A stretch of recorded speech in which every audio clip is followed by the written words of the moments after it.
In the reeds where the Euphrates whispers to the dawn, where water meets the threshold between earth and myth, an ancient text speaks of a child abandoned to the river's mercy. The tablet is fragmentary, is broken at crucial points, is written in Akkadian cuneiform that scholars have spent lifetimes learning to read. The text presents itself as autobiography, as Sargon's own words, though it was likely composed by scribes long after his death, was legend dressed as history, was story that needed to be told to make sense of what followed. My mother was a high priestess, the text begins. My father I do not know. The claim is specific about maternal status. High priestess was position of power and sacred authority, was role that required ritual purity, was office that forbade childbearing outside prescribed contexts. That such a woman bore a child who could not be acknowledged suggests either violation of sacred law or political necessity that made the child's existence dangerous. The text does not explain which, leaves the gap where explanation should be, creates mystery at the very origin of the story.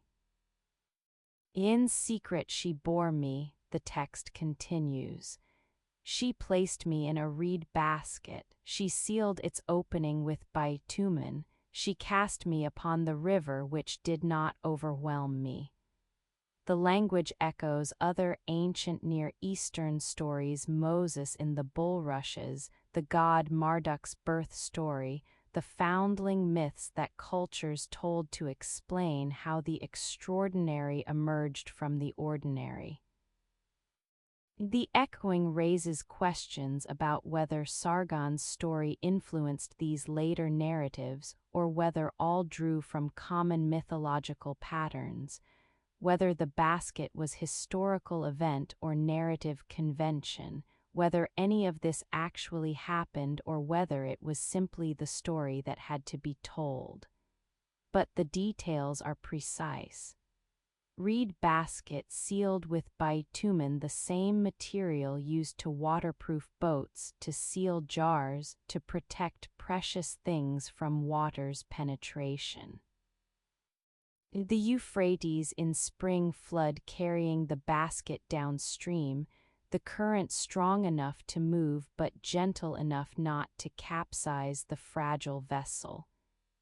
The reeds along the riverbank where the basket might catch, where someone drawing water or fishing might find it, where the threshold between river and land created the liminal space where transformations occur.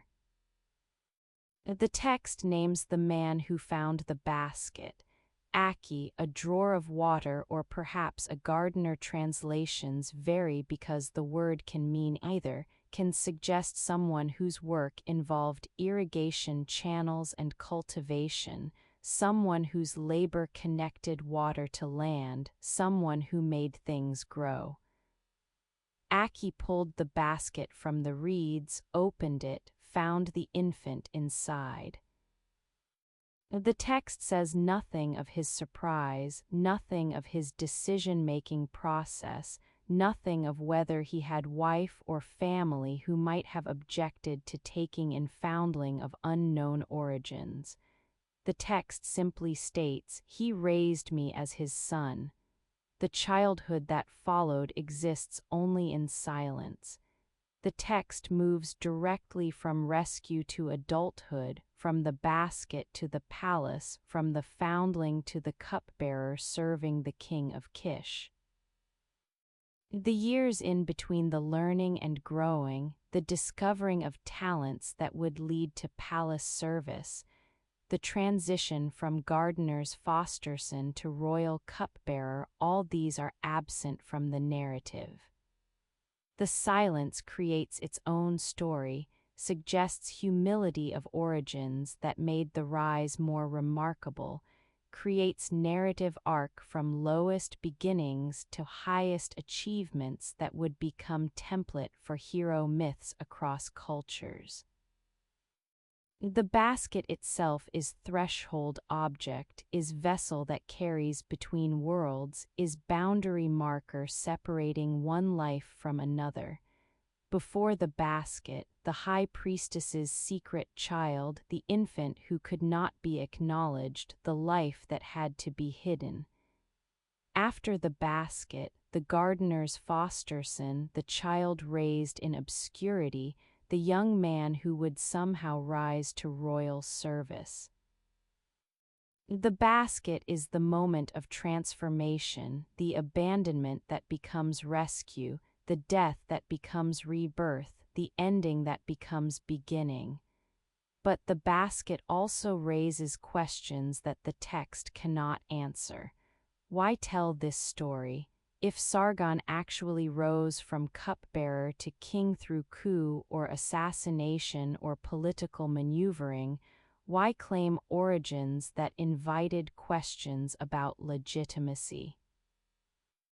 Unless the origins were already known, were already circulating as rumor or scandal, were already undermining his authority in ways that made public acknowledgement and reframing necessary. By claiming the story, by shaping it into narrative of divine preservation, the river did not overwhelm me. Suggests divine protection, Sargon transformed potential weakness into evidence of destiny. Or perhaps the story was completely invented, was created to explain why this particular man rather than any other ambitious courtier or military commander succeeded in uniting Mesopotamia. The basket story provides answer. Because he was marked from birth, because the gods preserved him, because his abandonment and rescue demonstrated that destiny had chosen him for greatness. The narrative transforms historical accident into cosmic necessity, makes conquest seem inevitable rather than contingent. The tablet preserving this story was found not at Akkad, the lost capital, but at Nineveh in the library of Ashurbanipal, an Assyrian king who ruled 1,500 years after Sargon. The text Ashurbanipal's scribes copied was already ancient, was already legendary, was already story rather than reliable historical source. The distance between event and recording is vast, is measured in centuries during which the story could be embellished, could be shaped, could be transformed from whatever actually happened into the legend that needed to be told. Yet the story persisted, survived the fall of Akkad, the collapse of the empire, the forgetting of the city's very location. Survived to be copied by Assyrian scribes, to be preserved in clay that would itself be buried for millennia before modern archaeologists recovered it. The basket floated not just on the Euphrates but on the river of time itself, carrying its passenger through centuries, bringing the story to us across 4,000 years of historical erosion. In the silence of museums where the tablets now rest, in the Climatech-controlled cases where fragments of Sargon's story are preserved, the basket continues its journey. The reed vessel sealed with bitumen exists now only in words pressed into clay, only in the story that claims to explain origins, only in the narrative that transforms abandonment into destiny. Whether the basket was real or was metaphor, whether Sargon actually floated on the river or only said he did, whether any of this happened or whether it was simply necessary to believe it had happened, these questions float alongside the basket, are carried by the same current, are preserved in the same fragmentary texts that give us Sargon's story while withholding certainty about which parts of the story should be believed. The basket floated between worlds. Between the mother who released and the gardener who found, between the palace and the river, between what was and what would be, between history and legend, between the past that happened and the past that was remembered, between the truth that cannot be verified and the story that refuses to be forgotten. The basket floats still, carrying its burden of mystery and meaning, of questions and uncertainties, of the child who became king and who left behind not clear answers but fragments of clay and legends of lost cities and the eternal question, where does empire begin? In the basket on the river, in the gardener's compassion, in the God's will. Or in the story we tell about these things, in the narrative that makes conquest comprehensible, in the legend that survives when everything else dissolves into the desert silence where Akkad sleeps. Before there was Sargon, there was a man whose birth name has not survived. The texts preserve only the name he took, Sharukin in Akkadian, meaning the true king or the legitimate king, or perhaps the king is legitimate. The name was not given but chosen, was adopted with precision suggesting calculation, was claimed like title rather than inherited like birthright. To call yourself true king is to acknowledge that others question your truth. And to proclaim legitimacy is to confess that legitimacy requires proclamation. The man who would become Sargon first appears in historical record as cupbearer to Ur-Zababa, king of Kish. The position was one of trust and danger. Cupbearers stood close to kings, served them wine and food, held position of intimacy that could become position of opportunity. The cupbearer knew the king's routines, knew when he was vulnerable, knew the palace's rhythms and securities. In Mesopotamian courts, cupbearers were sometimes royal sons or nobles, sometimes trusted servants elevated from lower ranks, always men whose loyalty was essential because their proximity made betrayal catastrophically easy. The texts say little about how the gardener's foster son became royal cupbearer. The silence suggests either the transition was unremarkable, competence noticed, service rewarded, position earned through merit, or was so remarkable that it could not be explained without raising uncomfortable questions about origins and qualifications. A fragmentary text hints at something more complex, suggests that divine favor intervened, that the goddess Ishtar loved Sargon and smoothed his path to palace. Whether the divine intervention was theological truth or narrative device to explain otherwise inexplicable rise cannot be determined. What is known is that Sargon overthrew Ur-Zababa.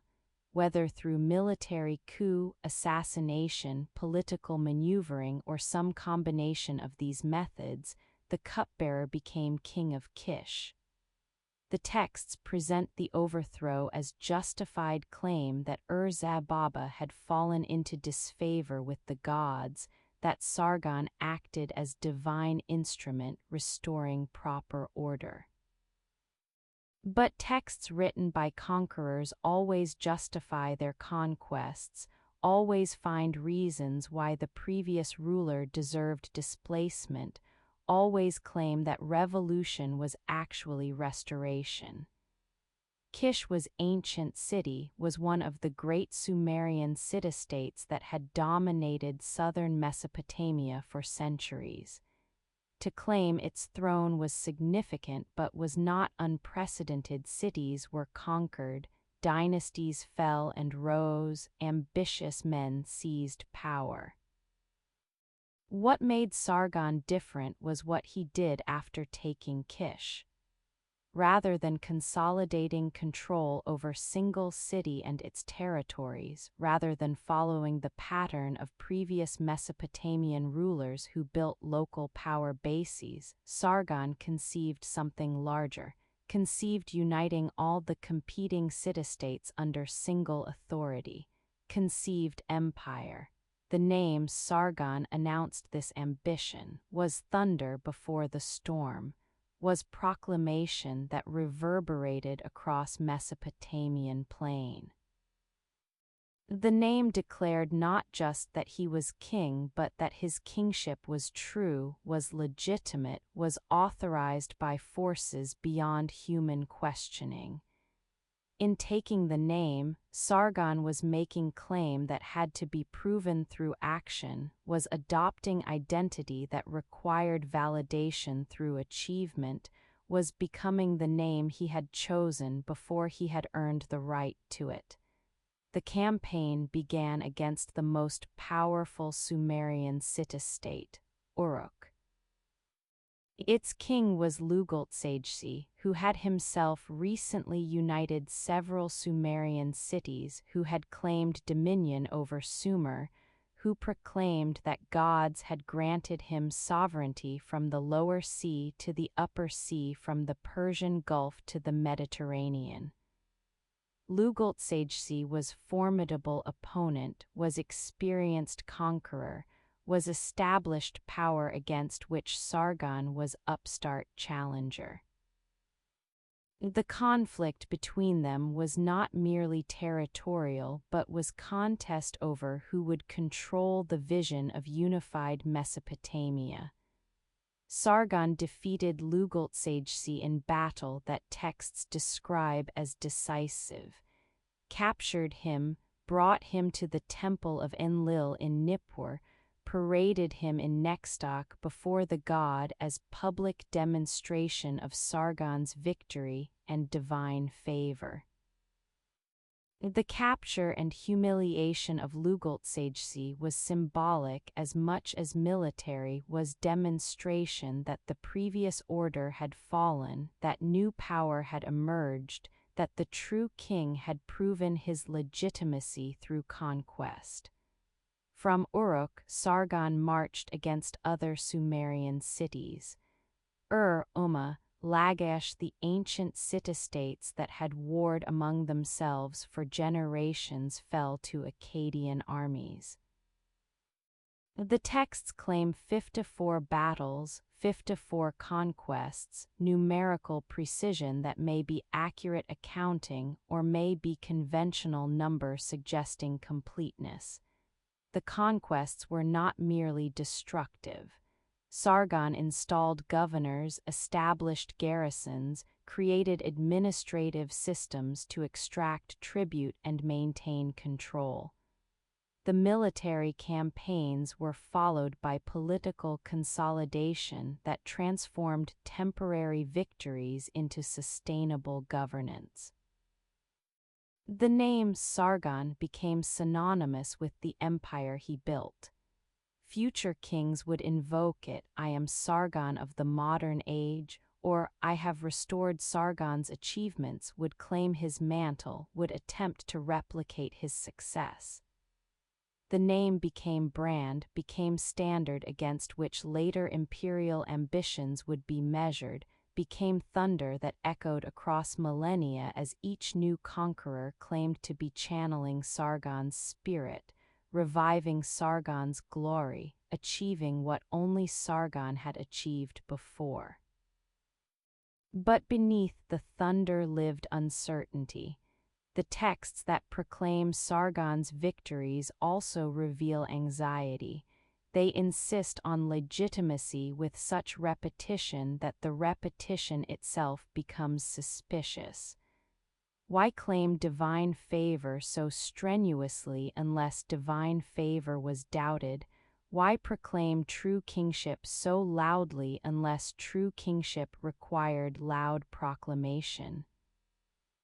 The very insistence suggests that Sargon never quite escaped the questions about the basket, about the hidden birth, about the legitimacy that could be claimed but could never be fully proven because the origins were always shadowed by mystery and deliberate forgetting.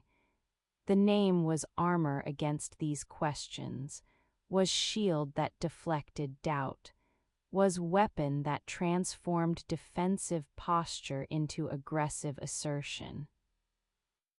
If people questioned whether the cupbearer who overthrew his king deserved to rule, the name answered, "I am the true king."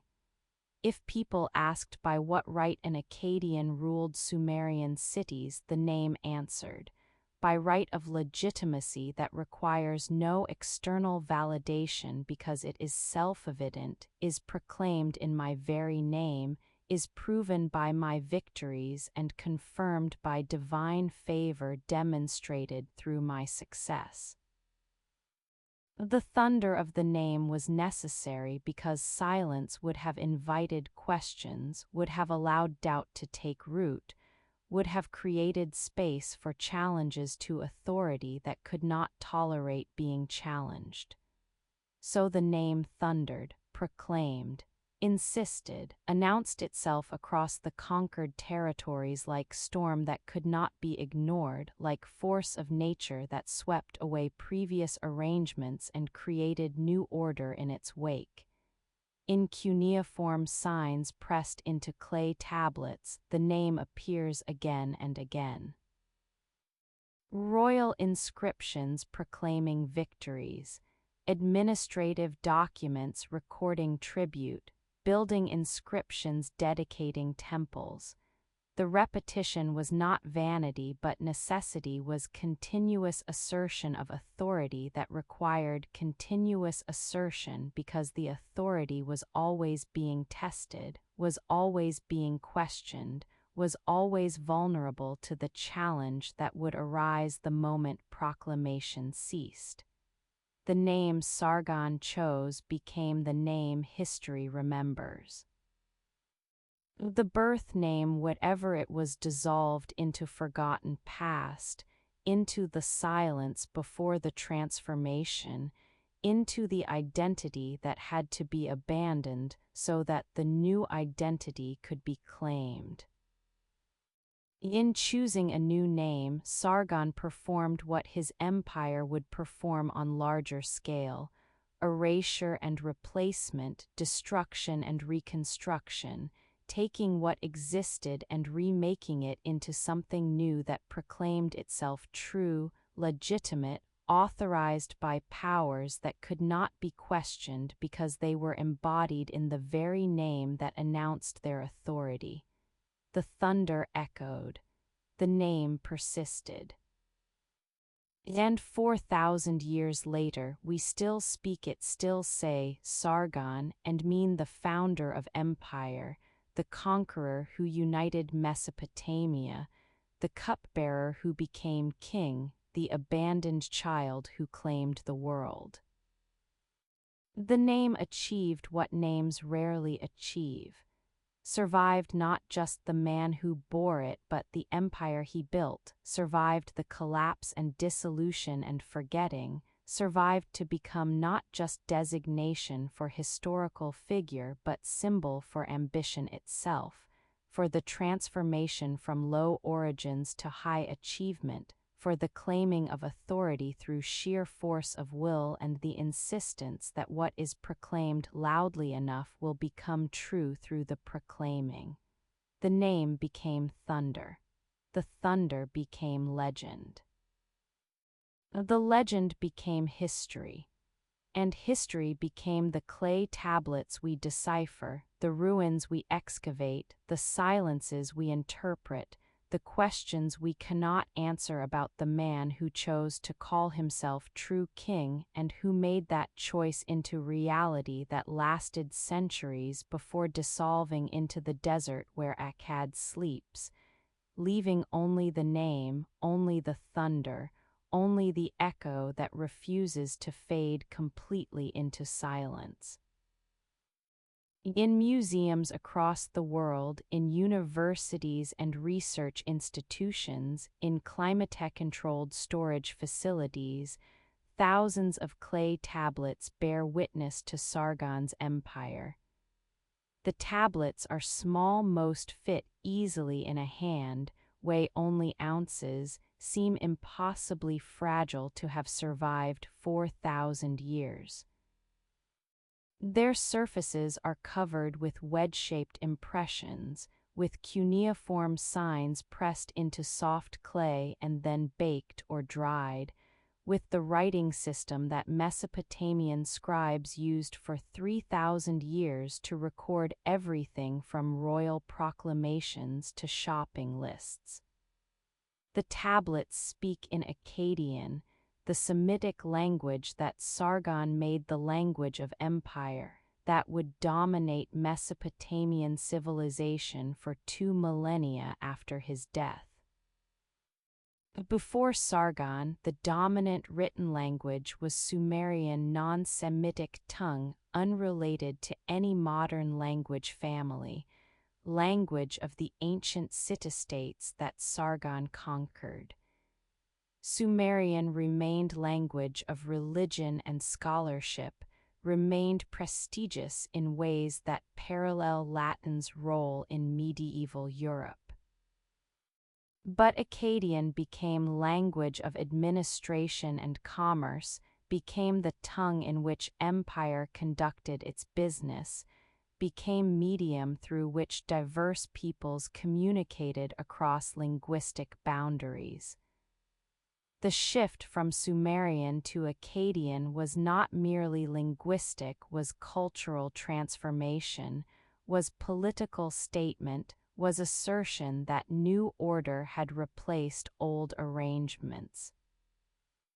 The scribes adapted cuneiform script that had been developed for Sumerian to write Akkadian instead, created bureaucratic infrastructure in new language, established Akkadian as administrative standard across territories where dozens of local languages continued being spoken in daily life. The tablets testify to this transformation, preserve the moment when language shifted and empire used that shift to consolidate power. What the tablets record is mundane. Grain rations distributed to workers at temple construction sites, land sales documenting transfers of property, legal contracts specifying terms of loans and repayment schedules, temple accounts listing offerings made to gods, royal inscriptions proclaiming military victories and building projects, administrative documents tracking tribute payments from subject cities. The tablets are bureaucratic archives, are records that were meant to serve immediate practical purposes rather than to preserve historical memory. Yet these mundane records reveal how empire actually functioned.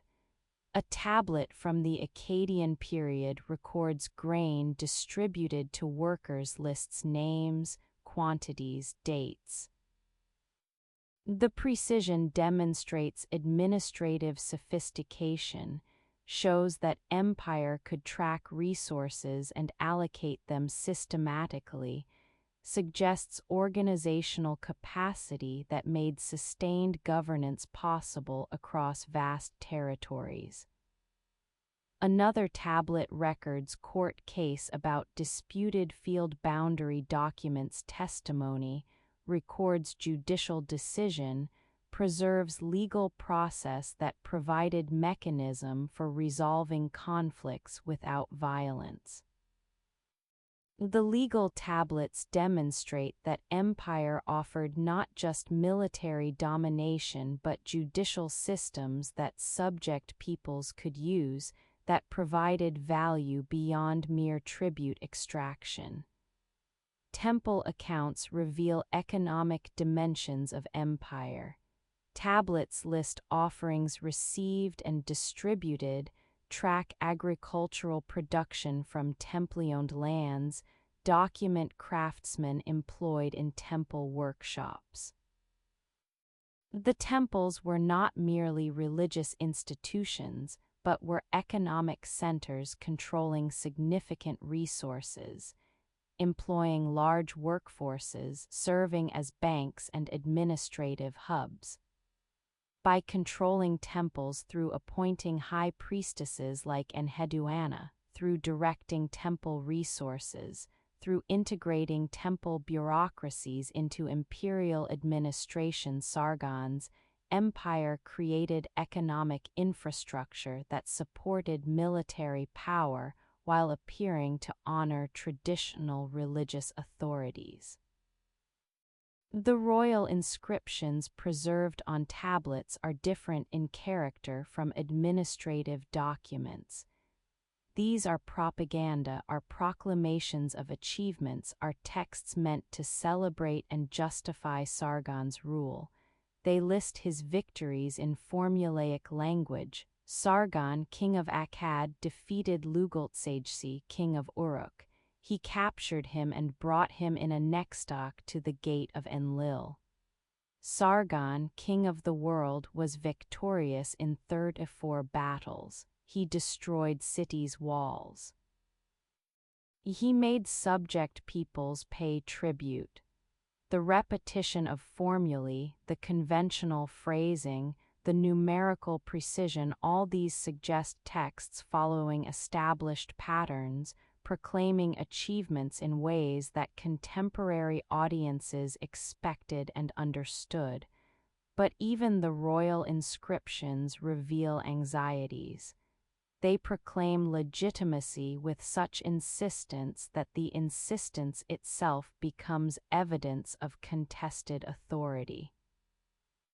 They claim divine favor so repeatedly that the repetition suggests ongoing need to assert what should be self-evident if actually unquestioned. They list conquered cities and defeated enemies with such specificity that the listing seems defensive, seems like attempt to overwhelm doubt through accumulation of evidence, seems like response to skepticism that proclamation alone could not silence. The tablet's survival is itself miraculous and arbitrary.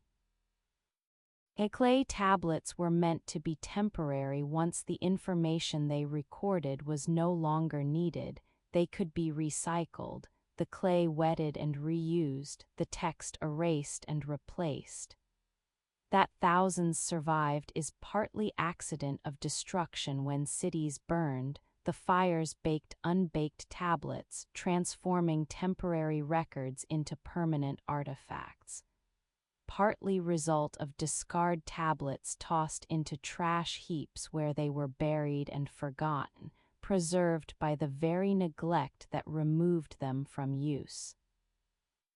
A partly consequence of library practices, Assyrian kings, 1,000 years after Sargon collected and copied ancient texts, created archives that preserved documents that would otherwise have vanished. The irony is profound. The empire that proclaimed eternal glory, that built monuments meant to last forever, that claimed dominion over the world from the lower sea to the upper sea, that empire survives primarily in discarded administrative documents, in recycled trash, in texts preserved by accident rather than by design. The monuments Sargon erected have crumbled or vanished. The city he built cannot be found. But the grain ration list, the land sale contract, the temple account, these persist, these testify, these preserve the mundane reality beneath imperial proclamations. The clay tablets are now curated treasures, are studied by specialists, are photographed and catalogued and translated, are treated as precious evidence of ancient civilization.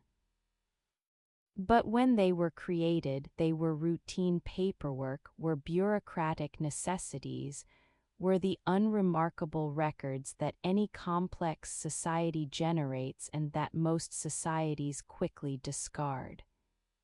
Their transformation from trash to treasure demonstrates how time inverts value, how what seems permanent dissolves while what seems disposable persists, how empire's monuments vanish while its accounting records survive.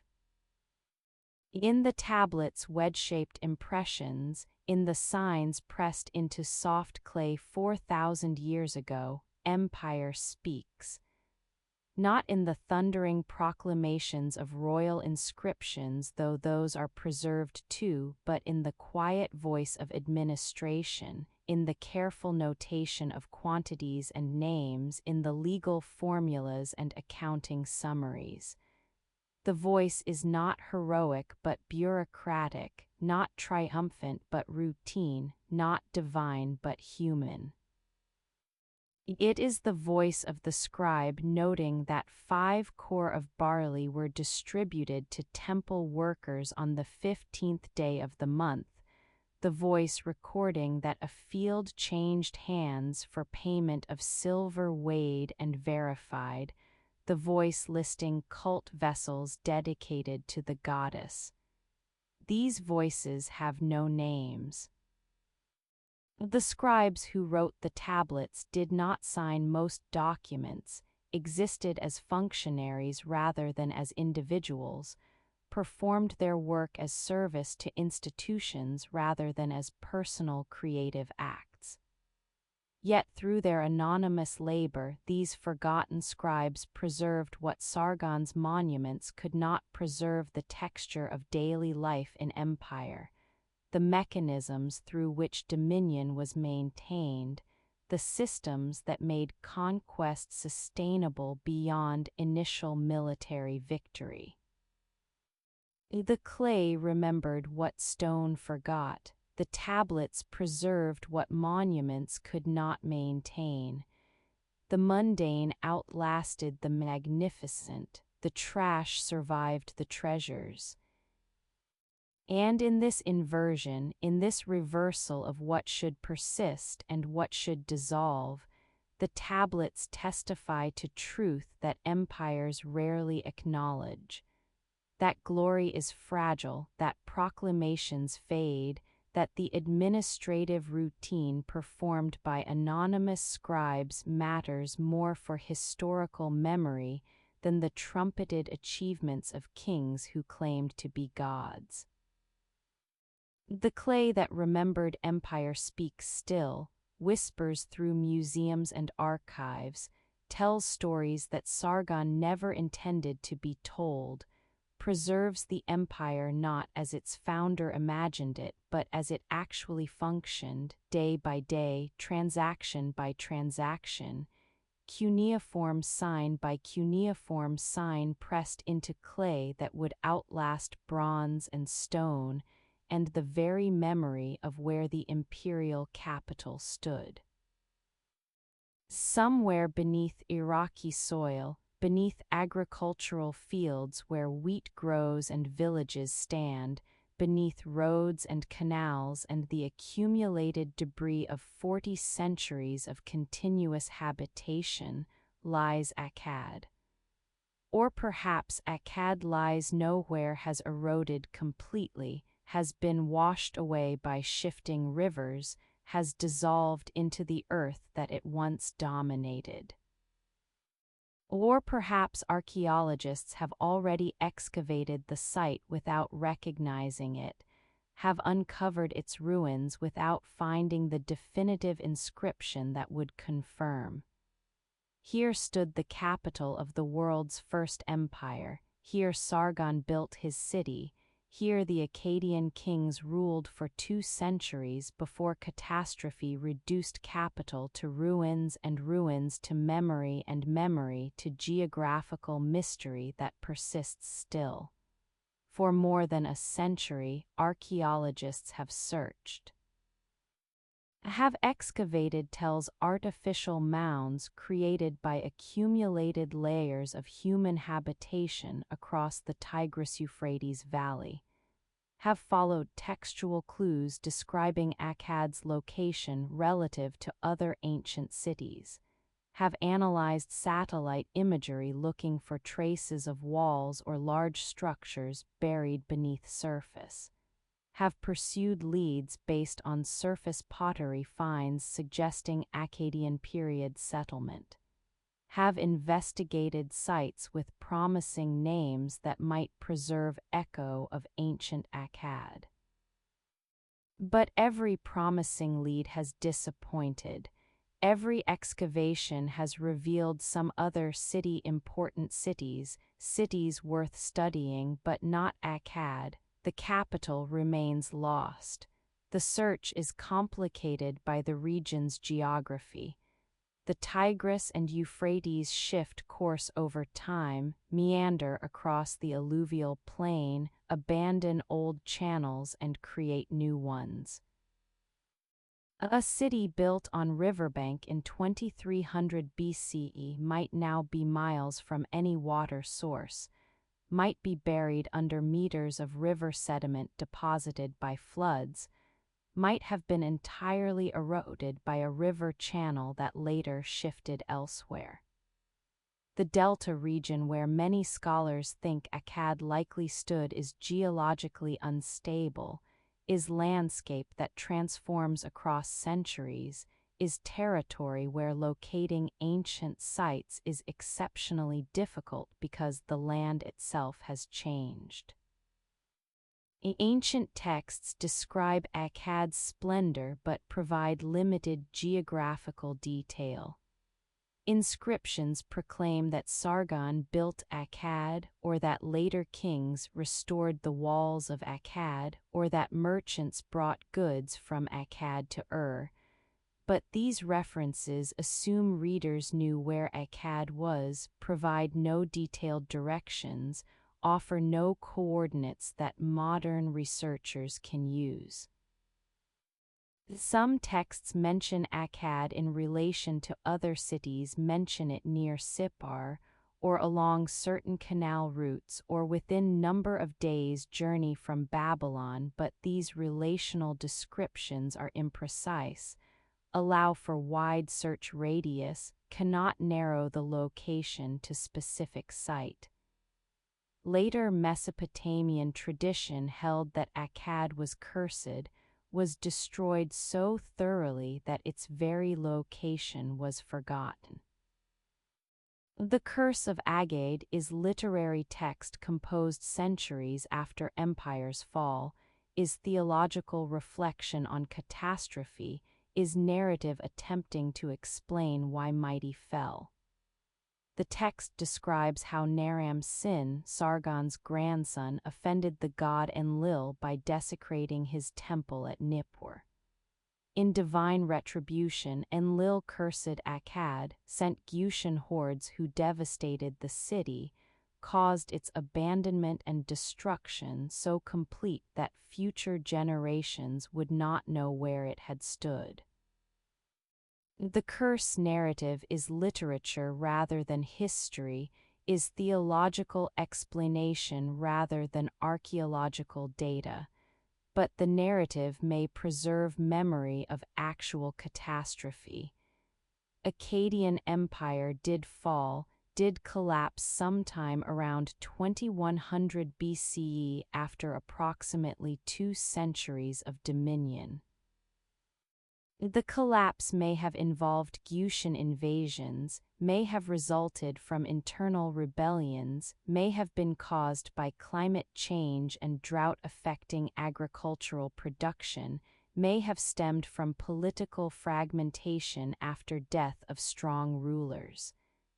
Whatever the causes, the collapse was real, and in its aftermath, Akkad was abandoned or destroyed or both, was reduced from imperial capital to ruins, but ruins should be locatable.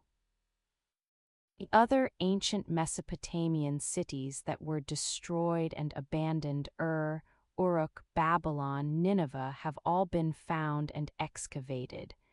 Their ruins remain visible as tells rising from the plain, as mounds that preserve the accumulated layers of ancient occupation. Why has Akkad not been similarly located? Several theories exist. Perhaps the city was built primarily of mud brick that has eroded completely, leaving no visible remains. And perhaps it was systematically dismantled by later rulers who quarried its materials for their own building projects, dispersing its stones and bricks across other sites. Perhaps it lies beneath a modern city or village where excavation is impossible. Perhaps the Euphrates eroded it during one of the river's course changes, washed it away leaving no trace. Or perhaps, and this is speculation that some scholars entertain, perhaps Akkad was never a single site. And perhaps it was administrative concept more than geographical reality, was name for complex of buildings and settlements around Kish or another established city, was designation for royal quarter or palace district that later sources misunderstood as referring to entire independent city. This theory is minority view, conflicts with texts explicitly mentioning Akkad as distinct location, seems unlikely given the empire's need for new capital that symbolically transcended the old Sumerian city-states. But the theory exists because the absence is so complete, because the lost city seems impossible, because something so important should not be able to vanish. The absence has transformed Akkad from place to symbol. The city that Sargon built to proclaim his glory, that was meant to be eternal capital of eternal empire. That should have been most documented and most visible of Akkadian sites, that city has become the ultimate monument to impermanence. Its disappearance testifies more powerfully than any surviving ruin could that all human constructions are temporary, that even imperial capitals can vanish, that the most determined attempts to create permanence can result in absence so complete that location itself becomes uncertain. Scholars continue searching. New archaeological techniques, ground-penetrating radar, satellite-based remote sensing, analysis of historical river courses using geomorphology offer hope that Akkad might yet be found. Each year brings new surveys, new excavations, new possibilities. But each year also brings new disappointments, new promising sites that turn out to be something else, new evidence that narrows the search area but does not provide the definitive answer. In the silence where Akkad should be, in the absence that speaks louder than presence, the lost city achieves immortality different from what Sargon intended. Not immortality through monuments that persist, but immortality through mystery that captivates, not persistence of stones, but persistence of questions, not the eternal presence that empire proclaimed, but eternal absence that empire cannot escape. The city vanished into legend, transformed from geographical reality to geographical mystery, became the ultimate symbol of empire's impermanence, the perfect monument to the failure of monuments, the ideal testimony to time's patient erosion of all human attempts to build forever. The desert keeps its secrets. The tells rise from the plain, some excavated and some still waiting, some hiding Akkad and some hiding other cities, some concealing nothing but the accumulated dust of millennia. While the search continues, the mystery persists. And somewhere beneath soil or silt, beneath water or stone, beneath the knowing or beyond it entirely, Akkad sleeps, refusing to reveal itself, maintaining its silence, guarding the ultimate secret. That the city built to proclaim Sargon's glory achieved different glory through vanishing, that the capital meant to last forever achieved different eternity through being lost, that the absence can be more powerful than presence, that the silence can speak more eloquently than proclamation, that the city that cannot be found has become more famous than many cities that can be visited, that Akkad's disappearance is its greatest achievement and its most enduring legacy. In the city of in the sacred complex dedicated to Nana, the moon god, a woman named Enheduanna served as high priestess. She was Sargon's daughter. The texts identify her as daughter of Sargon, give her royal lineage, confirm her position in the dynasty that ruled the world. But Enheduanna was more than political appointment, more than the king's daughter placed in prestigious religious office to bind temple authority to imperial power.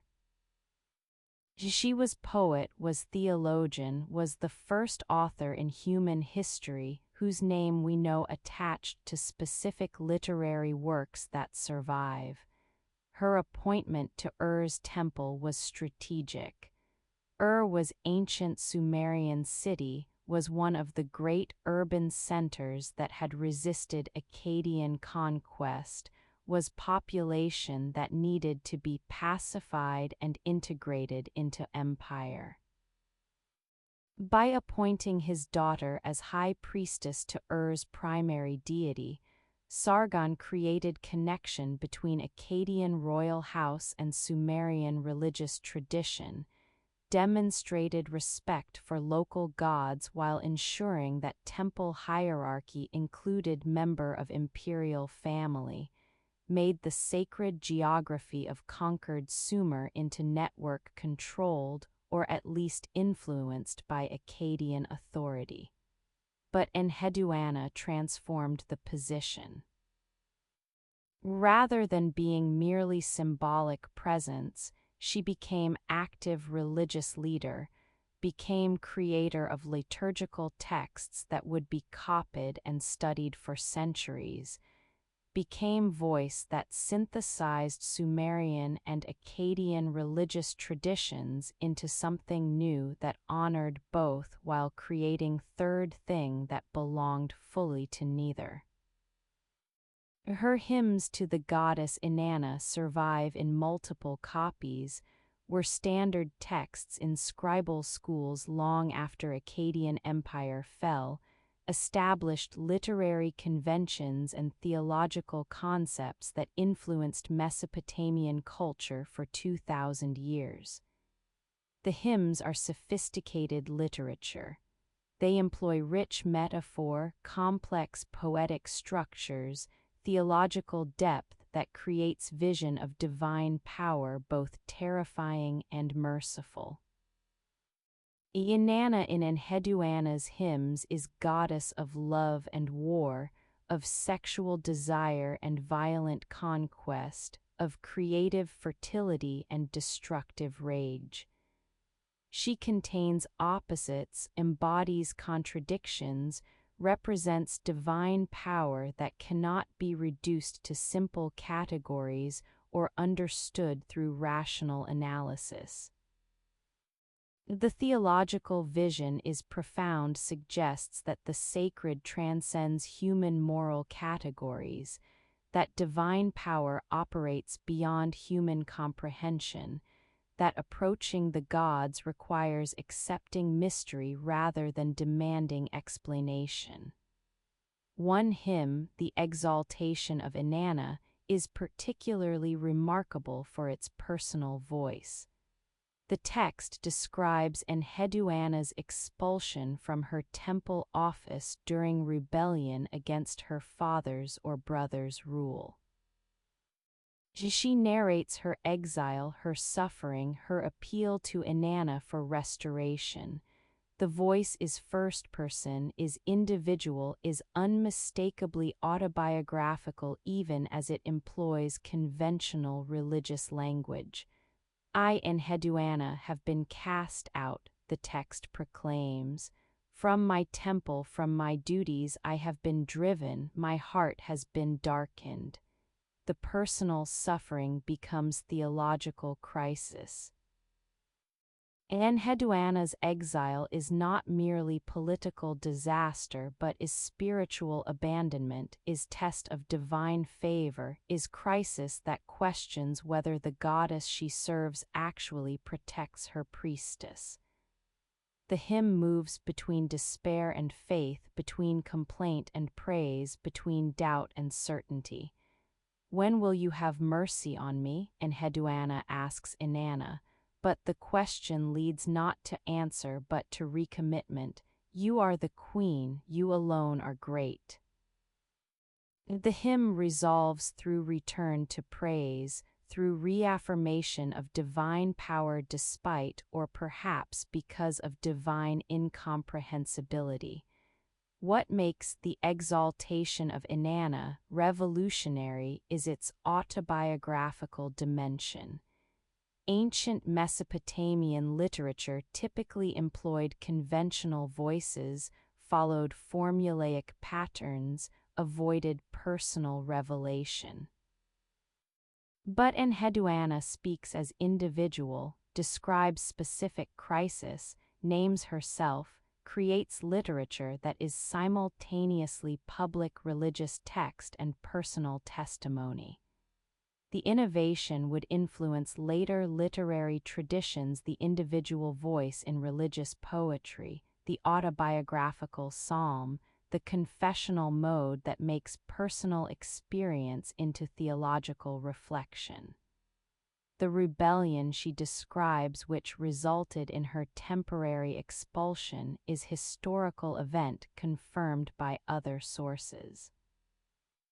The details are fragmentary, but evidence suggests that rebellions erupted during the reigns of Sargon's sons, that priestess positions became contested during political upheavals, that Enheduanna's office was not secure despite her royal lineage.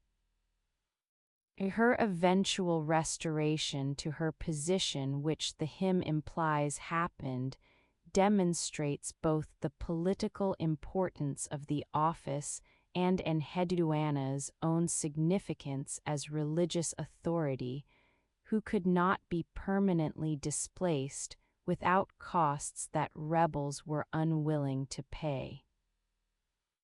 Beyond the exaltation, Enheduanna composed temple hymns creating literary portrait of 42 Sumerian temple complexes, describing each shrine's architectural features and cultic practices, placing each temple within theological geography that unified Mesopotamian sacred landscape under poetic vision that honored local traditions while connecting them to empire-wide religious framework. These temple hymns served political purposes, helped integrate diverse religious traditions into coherent system, demonstrated imperial patronage of local cults, created cultural infrastructure supporting political consolidation, but they also served theological purposes, created vision of divine order mirroring earthly empire, suggested that the gods themselves willed the unification that Sargon achieved. Enheduanna's literary achievement outlasted her father's empire.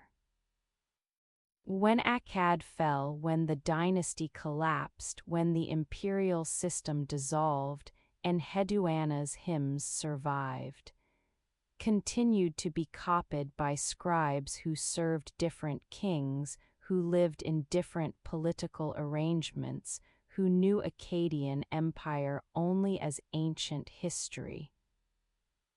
The hymns survived because they transcended their original political context, because their theological and literary merits made them valuable beyond their propagandistic functions, because Enheduanna had created art that persisted when politics dissolved.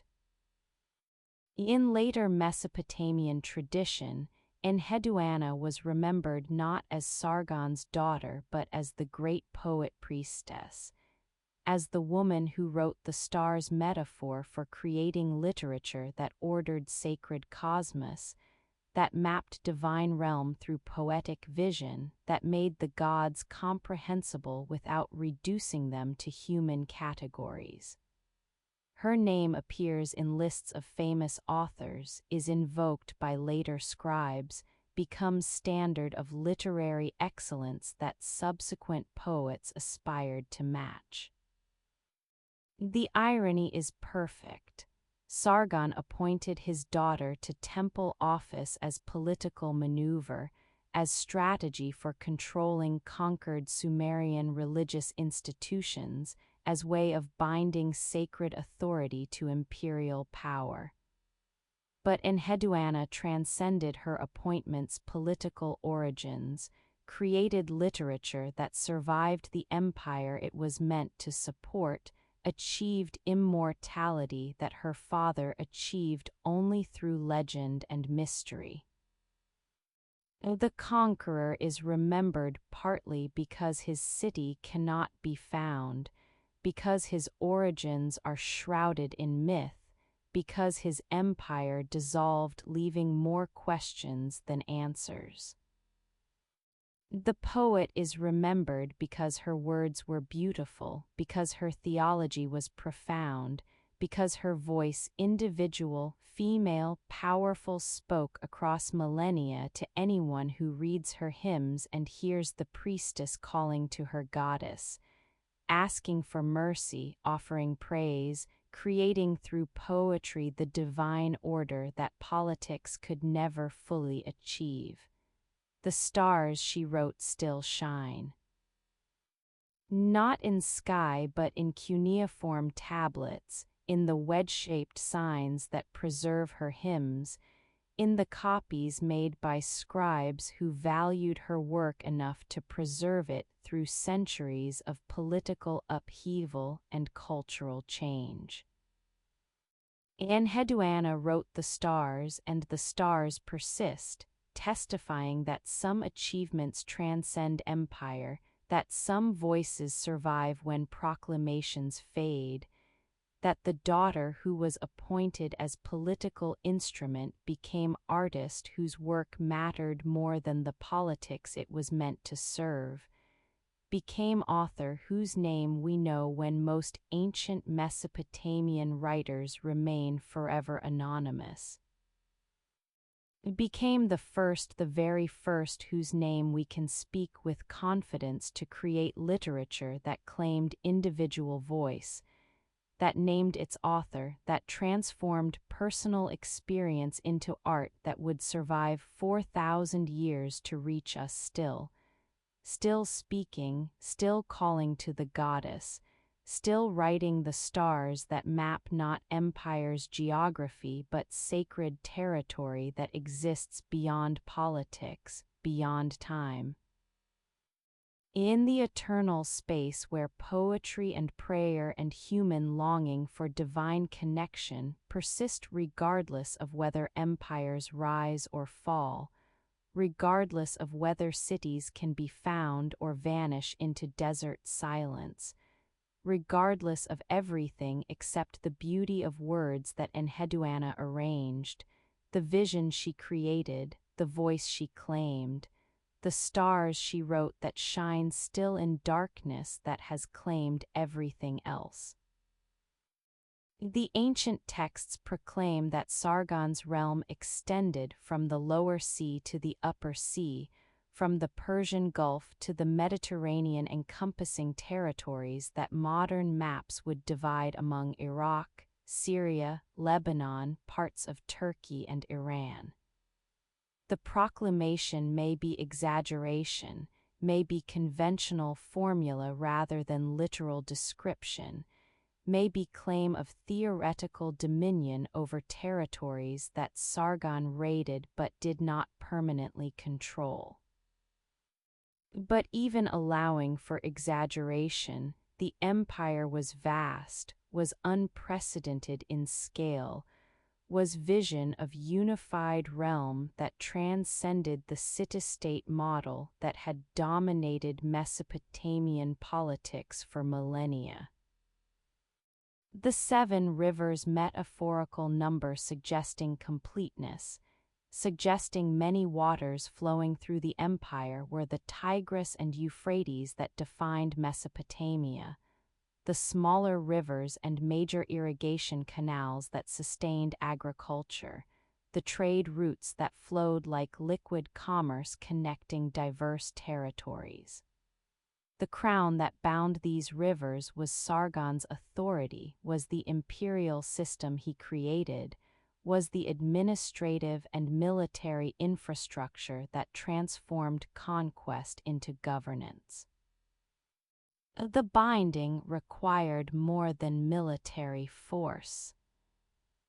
Required garrisons stationed in conquered cities, required governors appointed to manage territories, required systems for extracting tribute and redistributing resources, required roads and communication networks allowing messages and armies to move efficiently across vast distances, required standardization of weights and measures facilitating trade, required courts and legal systems providing mechanisms for resolving disputes, required ideological framework justifying imperial authority to peoples who had their own traditions of legitimate rule.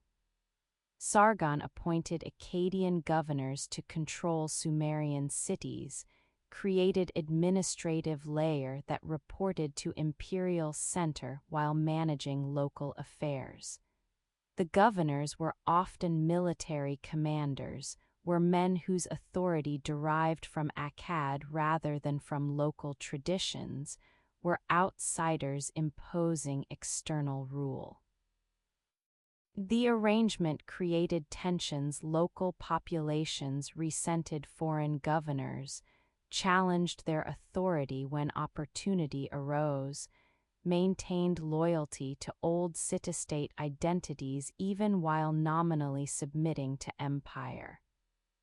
But the arrangement also provided stability, prevented cities from pursuing independent foreign policies, ensured that intercity conflicts were resolved through imperial arbitration rather than through warfare.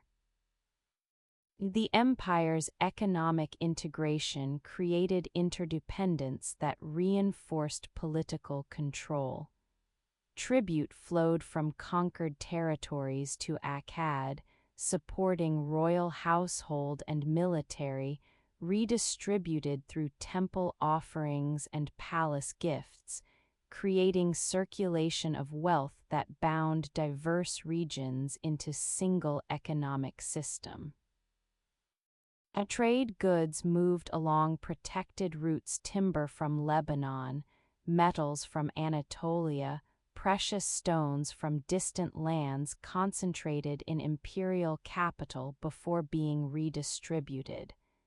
The economic benefits of integration created constituencies who profited from empire, who had material interest in maintaining imperial order, who would resist rebellions threatening trade networks. Language policy facilitated integration. Akkadian became administrative lingua franca, became the tongue in which imperial business was conducted, became medium allowing communication across linguistic diversity. Local languages persisted. People continued speaking Sumerian, Elamite, Hurrian, various Semitic dialects in daily life, but official documents were written in Akkadian. Courts conducted proceedings in Akkadian. Royal proclamations were issued in Akkadian. The linguistic standardization created class of scribes and administrators who served empire, who had been trained in Akkadian, who identified with imperial system that employed them. Religion provided ideological framework. Sargon claimed that gods had granted him dominion, that his conquests fulfilled divine will, that empire was cosmic order made manifest in political arrangements. The claim was reinforced through temple appointments like Enheduannas, through royal patronage of religious institutions, through integration of diverse pantheons into synthesized theology that honored local gods while placing them within hierarchy that acknowledged Akkadian supremacy. The religious framework did not eliminate local beliefs but incorporated them, created system where conquered peoples could worship traditional gods while accepting that those gods now served or acknowledged authority of Akkadian royal gods. But the binding was never complete, never uncontested, never permanent. The 7 rivers flowed in their own directions, had their own rhythms and seasons, resisted being channeled entirely into imperial purposes. Rebellions erupted repeatedly, required military suppression, demonstrated that conquest created submission but not genuine unity. Cities that seemed pacified would revolt when imperial attention shifted elsewhere, when succession crises weakened central authority, when drought or plague or military defeat elsewhere in empire created opportunity for resistance. The texts preserve Sargon's campaigns against rebellions. List battles fought not against external enemies but against subject cities attempting to break free. Describes Sargon marching in his old age to suppress uprisings, to reimpose authority that was always slipping away, to maintain through force the dominion that ideology could not secure. The campaigns against rebellion reveal empire's fundamental tension, that it required peoples to submit to authority they had not chosen, to accept rule by foreigners, to pay tribute supporting system that did not serve their interests, to abandon local autonomy for sake of imperial order that benefited Akkad more than it benefited them. The crown that bound 7 rivers was heavy with paradox. The binding created unprecedented political unity but required continuous effort to maintain. The crown elevated Sargon above all previous rulers but made him responsible for managing incompatible interests and competing claims. The rivers flowed together only through coercion, through the constant application of force and threat of force, through rewards and punishments that kept subject peoples within system they would abandon the moment imperial control weakened. Yet the binding achieved something unprecedented. For 2 centuries, across 4 or 5 generations of Akkadian kings, the empire persisted.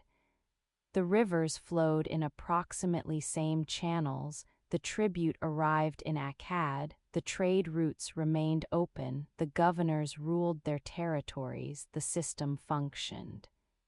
The achievement was not permanent but was significant, demonstrated that large-scale political unity was possible created model that subsequent Mesopotamian empires would attempt to replicate.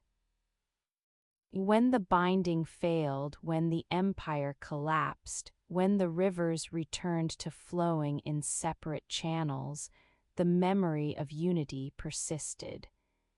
Later kings would claim to restore Sargon's empire, would invoke his example, would attempt to recreate the binding that had held 7 rivers together. The fact that the binding was temporary did not diminish its significance, proved instead that unity had been achieved, that empire was possible, that the vision of world united under single authority could be realized even if realization could not be maintained indefinitely.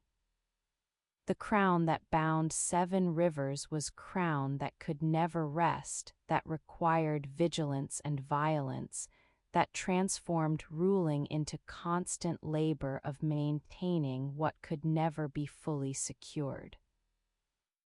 The binding was always temporary, always contested, always vulnerable to the moment when force or ideology or economic integration would prove insufficient, and the rivers would reclaim their autonomy, would flow again in directions they chose, would remember being free before the crown attempted to bind them, would break the binding and leave the crown if it survived at all, ruling over fragments rather than over the unified realm it proclaimed, governing memory of unity rather than unity itself. Wearing authority that had dissolved even as it continued claiming dominion that existed now only in royal titles and in legends of the empire that was, briefly, gloriously, impossibly, the binding of rivers that could not be bound, the crown that attempted to make permanent what was always temporary, the vision of unity that collapsed but that haunts us still with its impossible possibility. The legend returns always to the garden, to the king's gardener who found the basket floating among the reeds. To Akkad, the name that appears in some versions, that means drawer of water or perhaps irrigator, that designates someone whose labor involved channels and cultivation, someone who made barren ground productive, someone who understood the patient work of nurturing growth. The garden is threshold space, is place between wilderness and civilization, between what grows wild and what is deliberately cultivated, between nature's chaos and human order. In Mesopotamian thought, gardens were sacred. The irrigated garden paradise is word derived from Persian paradisa, meaning walled garden, represented triumph over desert, represented human ability to create abundance through labor and ingenuity, represented the ordered cosmos emerging from primordial waters. The great gods created the world by separating fresh water from salt water, by establishing boundaries and channels, by making the waters serve productive purposes. The gardener's work mirrored divine work, made him participant in ongoing creation, made cultivation into sacred activity. That the future emperor learned to garden before he learned to rule seems symbolically significant. The garden teaches patience. Seeds do not grow through force but through time and care. Teaches attention to seasons and cycles, to rhythms that cannot be commanded but must be honored. He teaches that growth requires both water and sun, both nurture and discipline, both protection and pruning. These lessons, if the gardener Akkad actually taught them, if the garden years actually happened, would have shaped Sargon's understanding of power, would have given him metaphors for governance different from those available to princes raised in palaces surrounded by warriors. But the garden is also a place of concealment.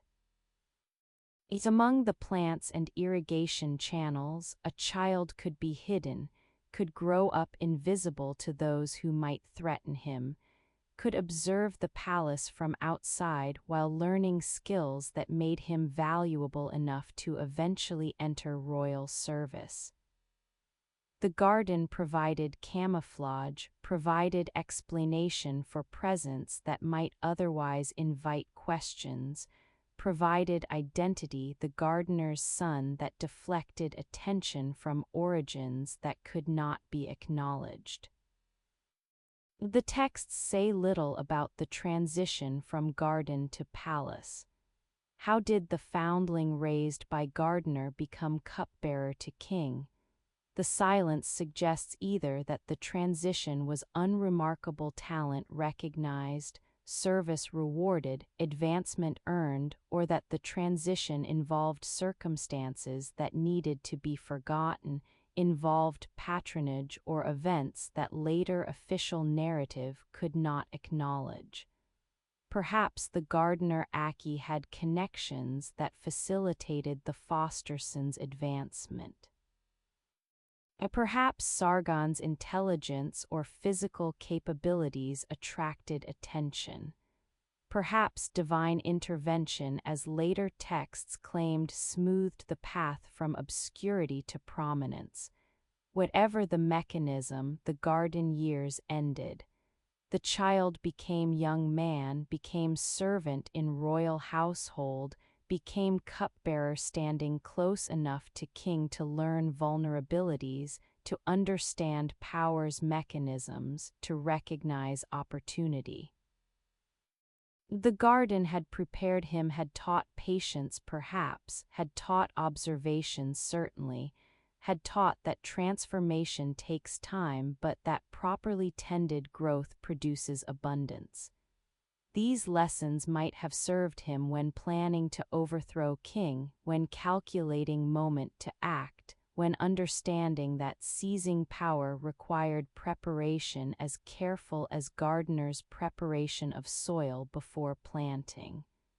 Later Mesopotamian tradition would romanticize the garden years, would create literary genre of royal gardener tales where future kings labored in obscurity before destiny revealed itself. The motif appears in various forms: the prince disguised as gardener, the rightful king hidden among servants, the divinely chosen one concealed until appointed time. Whether these later stories drew from Sargon's legend or whether Sargon's legend was constructed using pre-existing motifs cannot be determined.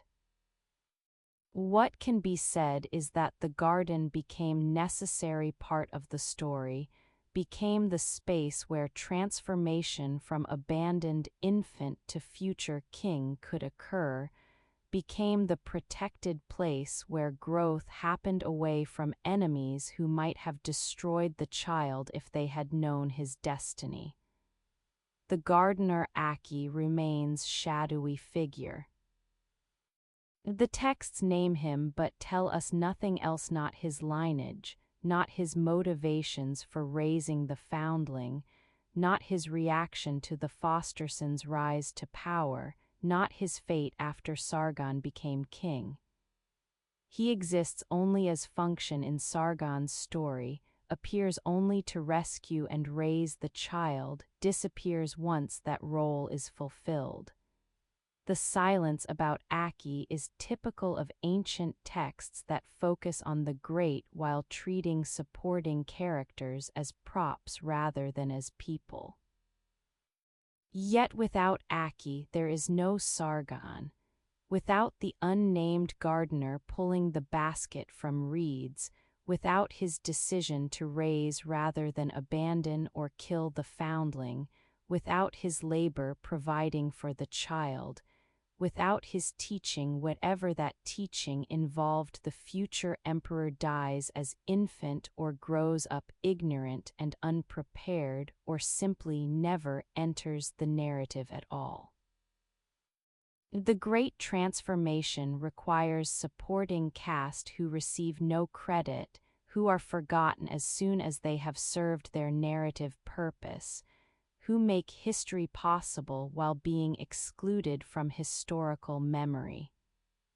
The garden where kings were born was place of beginnings, was threshold where one life ended and another began, was protected space where growth occurred away from dangers that might have prevented it.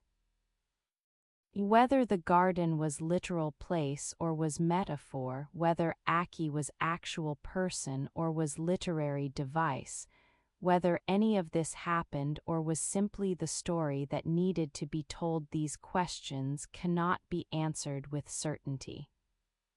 What remains is the garden itself, the image of the place where cultivation happens, where patient labor produces transformation, where what is planted in obscurity grows toward destiny that will flower in unexpected ways.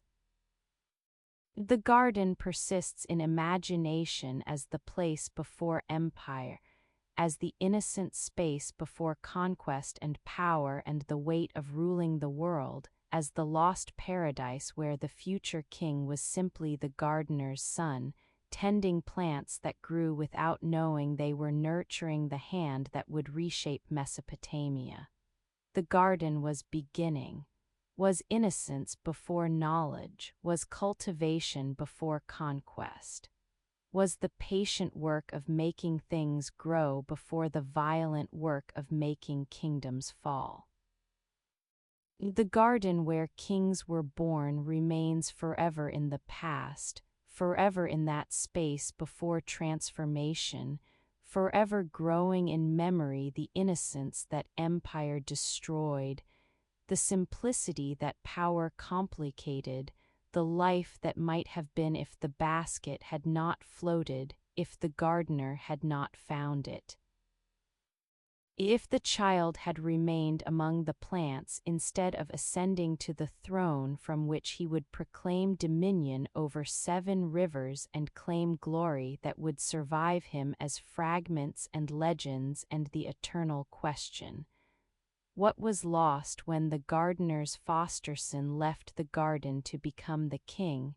What was sacrificed when cultivation gave way to conquest? What grew in the garden that could never grow in the palace? And what might have flourished if the basket had carried its passenger not to power but to some other, quieter, more obscure destiny where empire was never born and the world continued in its divisions, in its separate rivers, in its gardens where things grew in peace without the shadow of the crown that would attempt to bind them. In the later years of Sargon's reign, the texts are fragmentary, the chronology uncertain, the details emerging in pieces that resist coherent assembly. Rebellions erupted across the empire. The conquered cities rose against Akkadian authority. The governors were attacked or driven out. The tribute payments ceased. The carefully constructed administrative apparatus fractured under pressure from peoples who had submitted but had never consented, who had been bound but who remembered being free, who had waited for the moment when imperial power weakened enough that resistance became possible. The pattern would become familiar across the empire's history. Sargon suppressed rebellions and extended his dominion. His sons Rimush and Manish-Tushu spent their reigns fighting the same battles their father had fought, reimposing control over the same territories that their father had conquered, demonstrating that conquest created submission but not stability, that each generation would have to prove its authority anew because authority was never fully accepted, never genuinely legitimate in the eyes of those who had been conquered. Naram-Sin, Sargon's grandson, would achieve military successes that matched Sargon's, would even exceed them, would campaign in regions his grandfather never reached. But Naram-Sin too would face constant rebellions, would spend his reign suppressing uprisings, would discover that even the most complete military victories could not create the consent that makes ruling sustainable without constant coercion. The rebellion that ate its father was not single uprising that could be defeated decisively. Was instead the principle revealing itself continuously that empire built on conquest would always face resistance from the conquered. That force could compel submission but could never compel loyalty. That the binding was temporary because memory of independence persisted, because resentment accumulated, because every grievance and every injustice and every arbitrary exercise of power created justification for rebellion that would erupt whenever opportunity presented itself. The rebellions were both political and personal. Cities rebelled against governors they hated, against tribute requirements they considered excessive, against the fundamental humiliation of being ruled by foreigners. But the rebellions were also opportunistic, erupted during succession crises when imperial authority was contested, during military campaigns when imperial armies were distant, during droughts or plagues when imperial capacity to respond was diminished. The timing revealed that rebellions were calculated, were strategic, were not mere emotional eruptions but were considered decisions made when cost-benefit analysis suggested that rebellion might succeed. Some rebellions were internal. The texts hint at palace conspiracies, at conflicts within the royal family, at assassination of Rimush who ruled after Sargon. The internal conflicts suggest that even within the imperial center, even among those who benefited most from empire, there were tensions and competitions and ambitions that could not be contained within orderly succession. If even the royal family could not maintain unity, how could empire impose unity on diverse peoples who had no blood connection to ruling dynasty, no cultural affinity with Akkadian traditions, no reason to accept imperial authority except fear of military force? The rebellions required constant military campaigns. The royal inscriptions list victories, but the listing becomes repetitive. The same cities are conquered again and again. The same regions are subdued repeatedly. The same enemies reappear in different generations.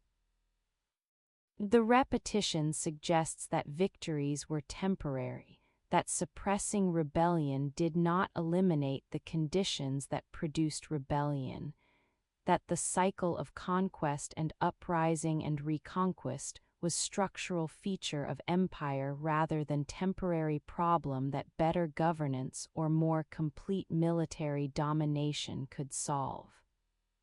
Sargon himself, the texts suggest, though details are unclear, campaigned in his old age against rebellions threatening to unravel his life's work. The image is poignant, the aging conqueror marching once more to impose order, to suppress resistance, to maintain through force what could not be maintained through any other means. The campaigns were successful. Sargon died as king, ruling empire that appeared intact, but the success was temporary. After his death, the rebellions erupted again, proved that what he had suppressed he had not eliminated, that the resistance had merely been waiting. The rebellion that ate its father was time itself. Was the recognition that all human achievements are temporary, that structures built by force require constant force to maintain, that empire is always consuming itself even while proclaiming eternal dominion. The second and third generations faced same challenges the founder faced, but without the founder's advantages, without the element of surprise, without the momentum of initial conquests, without the personal charisma or military genius or strategic insight that had made Sargon's achievement possible. They inherited empire but also inherited its problems, inherited dominion, but also inherited the resistance that dominion provoked, inherited authority, but also inherited the continuous labor of reimposing authority on peoples who never stopped resisting. Eventually, the rebellions succeeded. The Akkadian Empire collapsed around 2100 BCE, approximately 2 centuries after Sargon founded it.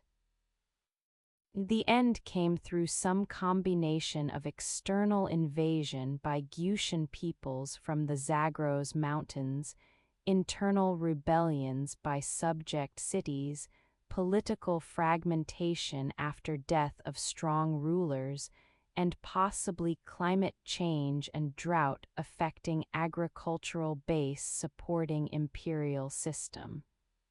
The details are debated by scholars. What is certain is that the empire fell, that Akkad was destroyed or abandoned, that the dynasty ended, that the system Sargon built collapsed under weight of contradictions it could never resolve.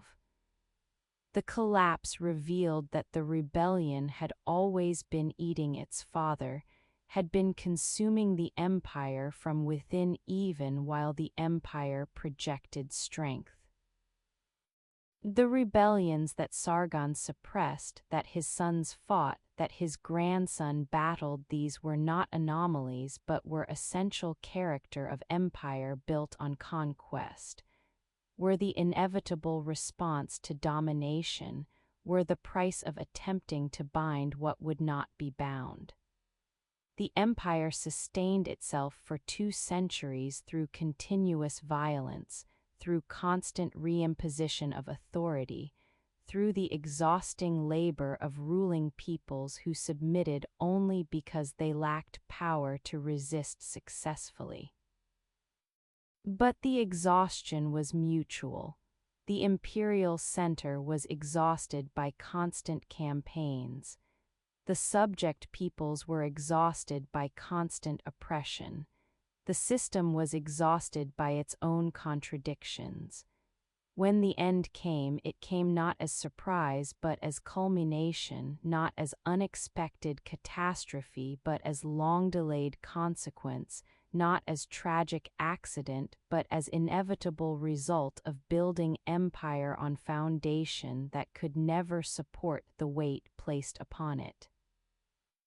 The rebellion that ate its father ate slowly, ate patiently, ate across generations until it had consumed everything: the dynasty, the empire, the capital city itself, leaving only the memory, only the fragments, only the question of what might have been different if the binding had been voluntary, if the rivers had chosen to flow together, if empire had been built on consent rather than conquest.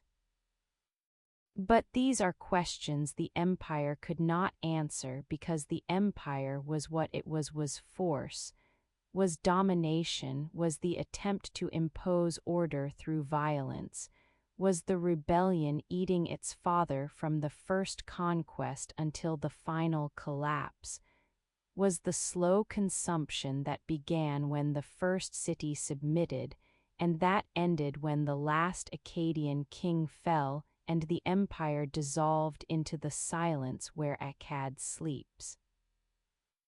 In the centuries after Akkad's fall, Mesopotamian scribes composed a literary text called the Curse of Akkad.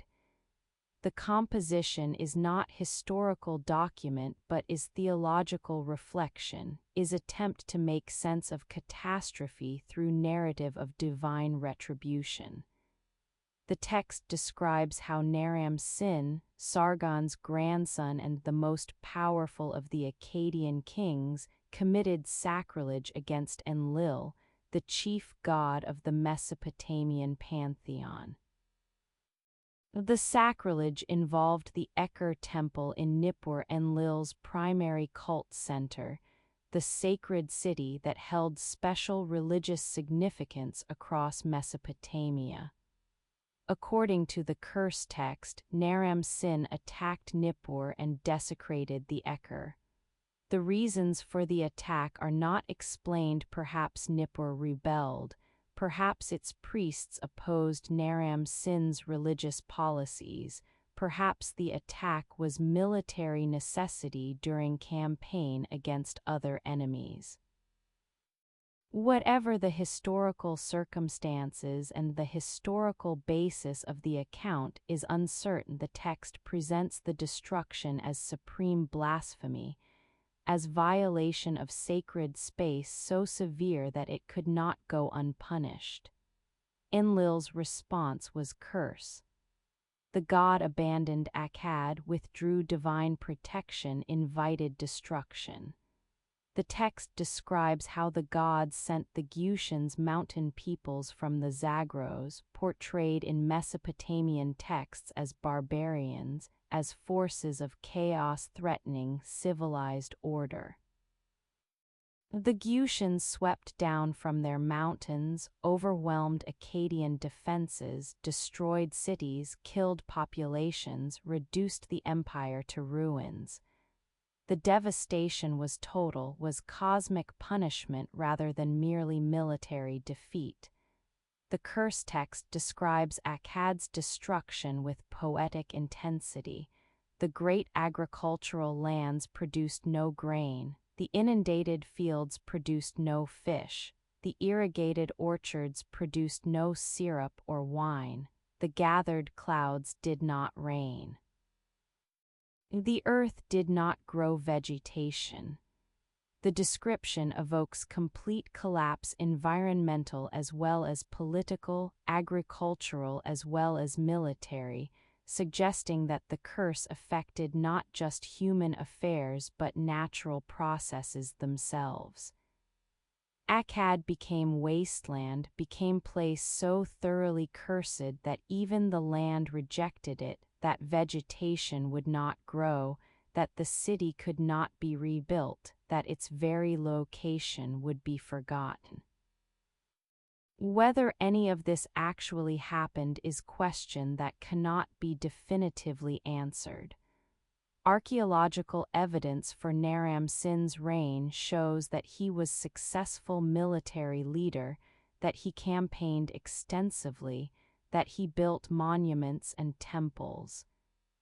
Evidence for destruction of Nippur during this period is ambiguous. The site shows occupation disruptions, but clear archaeological correlation to Curse of Akkad narrative is lacking. The Gutian invasion seems historical. Gutian kings did rule parts of Mesopotamia after the Akkadian Empire fell, but whether they caused empire's collapse or simply filled power vacuum after collapse is uncertain. But historical accuracy may not be the point. The curse narrative served theological and ideological purposes, provided framework for understanding catastrophe, explained empire's fall through narrative of divine justice rather than through political or military analysis. For Mesopotamian audiences, the narrative answered question that demanded answer. Why did Akkad fall? The response was, because the king offended the gods, because he committed sacrilege, because divine order required that such transgression be punished. The explanation was satisfying because it made catastrophe comprehensible, made suffering meaningful, suggested that cosmic justice operated even when human justice failed. The curse also functioned as warning to later kings. The narrative was copied and studied in scribal schools centuries after Akkad fell, was taught to future rulers as lesson about proper relationship between kings and gods, about limits of royal power, about dangers of hubris. The implicit message was, this is what happens to kings who exceed their authority, who forget that they are mortal, who claim divine status inappropriate to humans, who fail to honor the gods with proper humility and offerings. Do not be like Naram's sin. Do not invite the curse.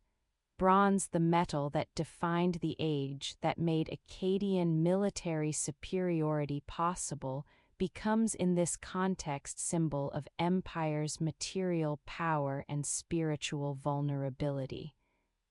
Bronze weapons conquered Sumerian cities, bronze tools built monuments, bronze implements supported agricultural productivity that fed imperial armies. The Bronze Age was age of expanding technological capability, of metallurgy allowing creation of tools and weapons that Stone Age cultures could not match.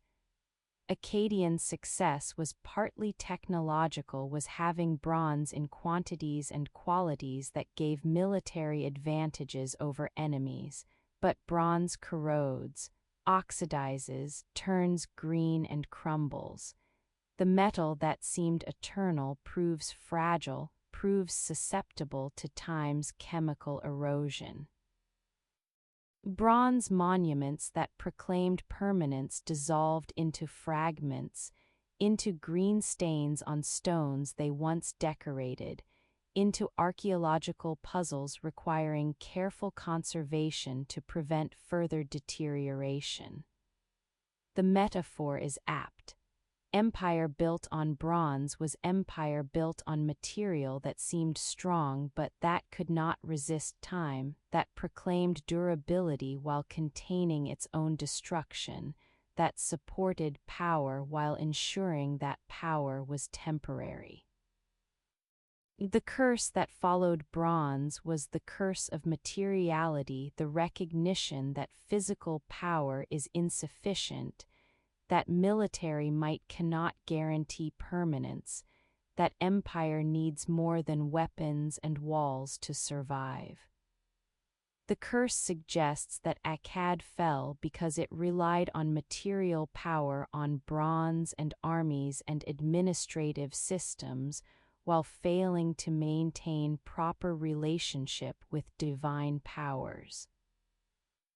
Whether this theological interpretation is correct is less important than what it reveals about Mesopotamian understanding of power's limits, about recognition that the material and spiritual cannot be separated, that neglecting one dimension invites catastrophe regardless of success in other dimension. The curse speaks across millennia to anyone who builds empire, to anyone who trusts in bronze or its modern equivalents, to anyone who believes that material superiority guarantees survival. The curse whispers that all empires fall, that bronze corrodes, that walls crumble, that the most powerful weapons become obsolete, that the administrative systems that seemed so efficient collapse into disorder, that the capital cities vanish into geographical mysteries, that curses are not supernatural forces but are simply time's patient erosion of all human constructions, that the bronze that conquered the world could not prevent the world from forgetting where the conquerors built their city.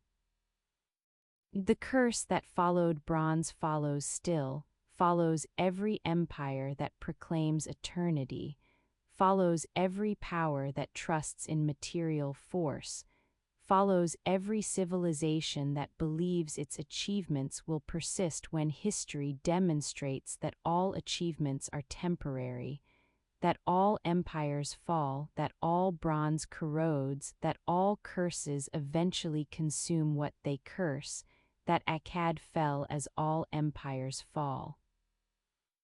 That the curse is not divine punishment for specific transgression, but is simple truth that nothing built by humans lasts forever, that the Bronze Age ended as all ages end, that the curse is time itself, patient and inevitable, corroding bronze and dissolving empire and forgetting cities until only fragments remain, only stories that might be legends, only curses that explain through theology what history cannot fully reconstruct.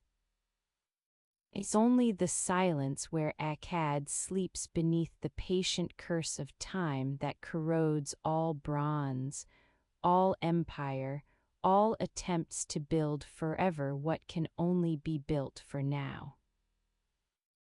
Beneath Iraqi soil, somewhere in the flat alluvial plain between the Tigris and Euphrates, in territory that has been continuously inhabited for 6,000 years, beneath agricultural fields where modern farmers grow wheat and barley, beneath villages where people live in ignorance of what lies beneath their foundations, beneath roads and irrigation canals and the accumulated debris of 40 centuries, somewhere in this landscape lies Akkad. Or perhaps Akkad lies nowhere, has eroded completely, has been washed away by rivers that shift course across millennia, has dissolved into the earth that once trembled beneath its power. The search for Akkad has consumed careers. Archaeologists have proposed dozens of locations, have excavated promising sites, have analyzed textual evidence suggesting Akkad's position relative to other cities, have studied satellite imagery looking for subtle surface variations suggesting buried structures, have employed every technique available to modern archaeological science. Every attempt has failed.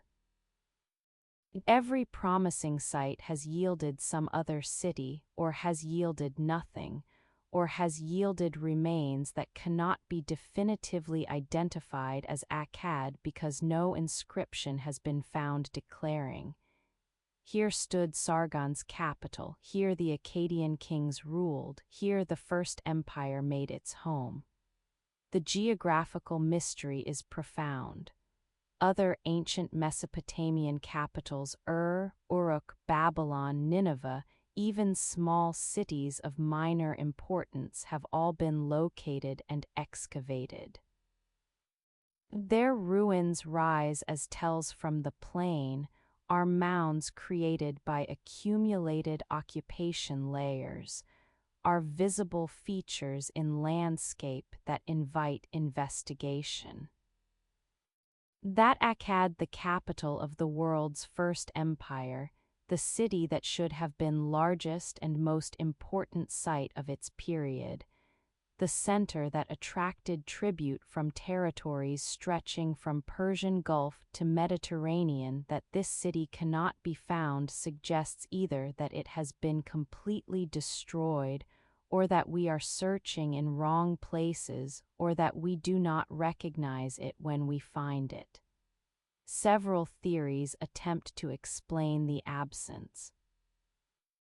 Perhaps Akkad was built primarily of mud brick, the standard Mesopotamian building material, and lacked the fired brick and stone construction that allowed other cities to leave more durable ruins. Mud brick erodes quickly, especially when abandoned buildings are not maintained, when roofs collapse and rain and wind wear away exposed walls, when river floods wash over ruins. Perhaps Akkad has simply melted back into the earth from which it was constructed, leaving no visible trace except perhaps subtle variations in soil composition that standard archaeological survey methods might not detect. Perhaps later civilizations quarried Akkad's ruins. Ancient cities were often mined for building materials, stones and bricks taken to construct new cities elsewhere, monuments dismantled and their materials recycled. The practice was especially common when cities were abandoned, when there was no resident population to protect the ruins, when available building materials could save the labor and expense of producing new materials. If Akkad was systematically quarried after its abandonment, if its stones and bricks were dispersed across dozens of other sites, then what remains might be so fragmentary that identification is impossible. Perhaps Akkad lies beneath modern occupation. Iraqi cities and villages often sit atop ancient tells, are built upon the accumulated remains of earlier settlements. If Akkad lies beneath a modern community, excavation is extremely difficult, requires demolishing or working around existing structures, requires compensating or relocating current residents, raises ethical and practical questions about whether archaeological research justifies disrupting living communities. Some ancient sites remain unexcavated for precisely these reasons, remain hypothetical locations that cannot be tested because testing would require unacceptable costs. Perhaps the Euphrates eroded Akkad. The river has shifted course multiple times across millennia, meandering across the floodplain, abandoning old channels and cutting new ones. A city built on the riverbank in 2300 BCE might now be beneath the modern river channel, might have been completely eroded by water's patient dissolution, might exist only as scattered artifacts washing downstream, as fragments too dispersed to recognize as belonging to single site. River erosion could explain Akkad's complete disappearance, could account for absence so total that even location is uncertain.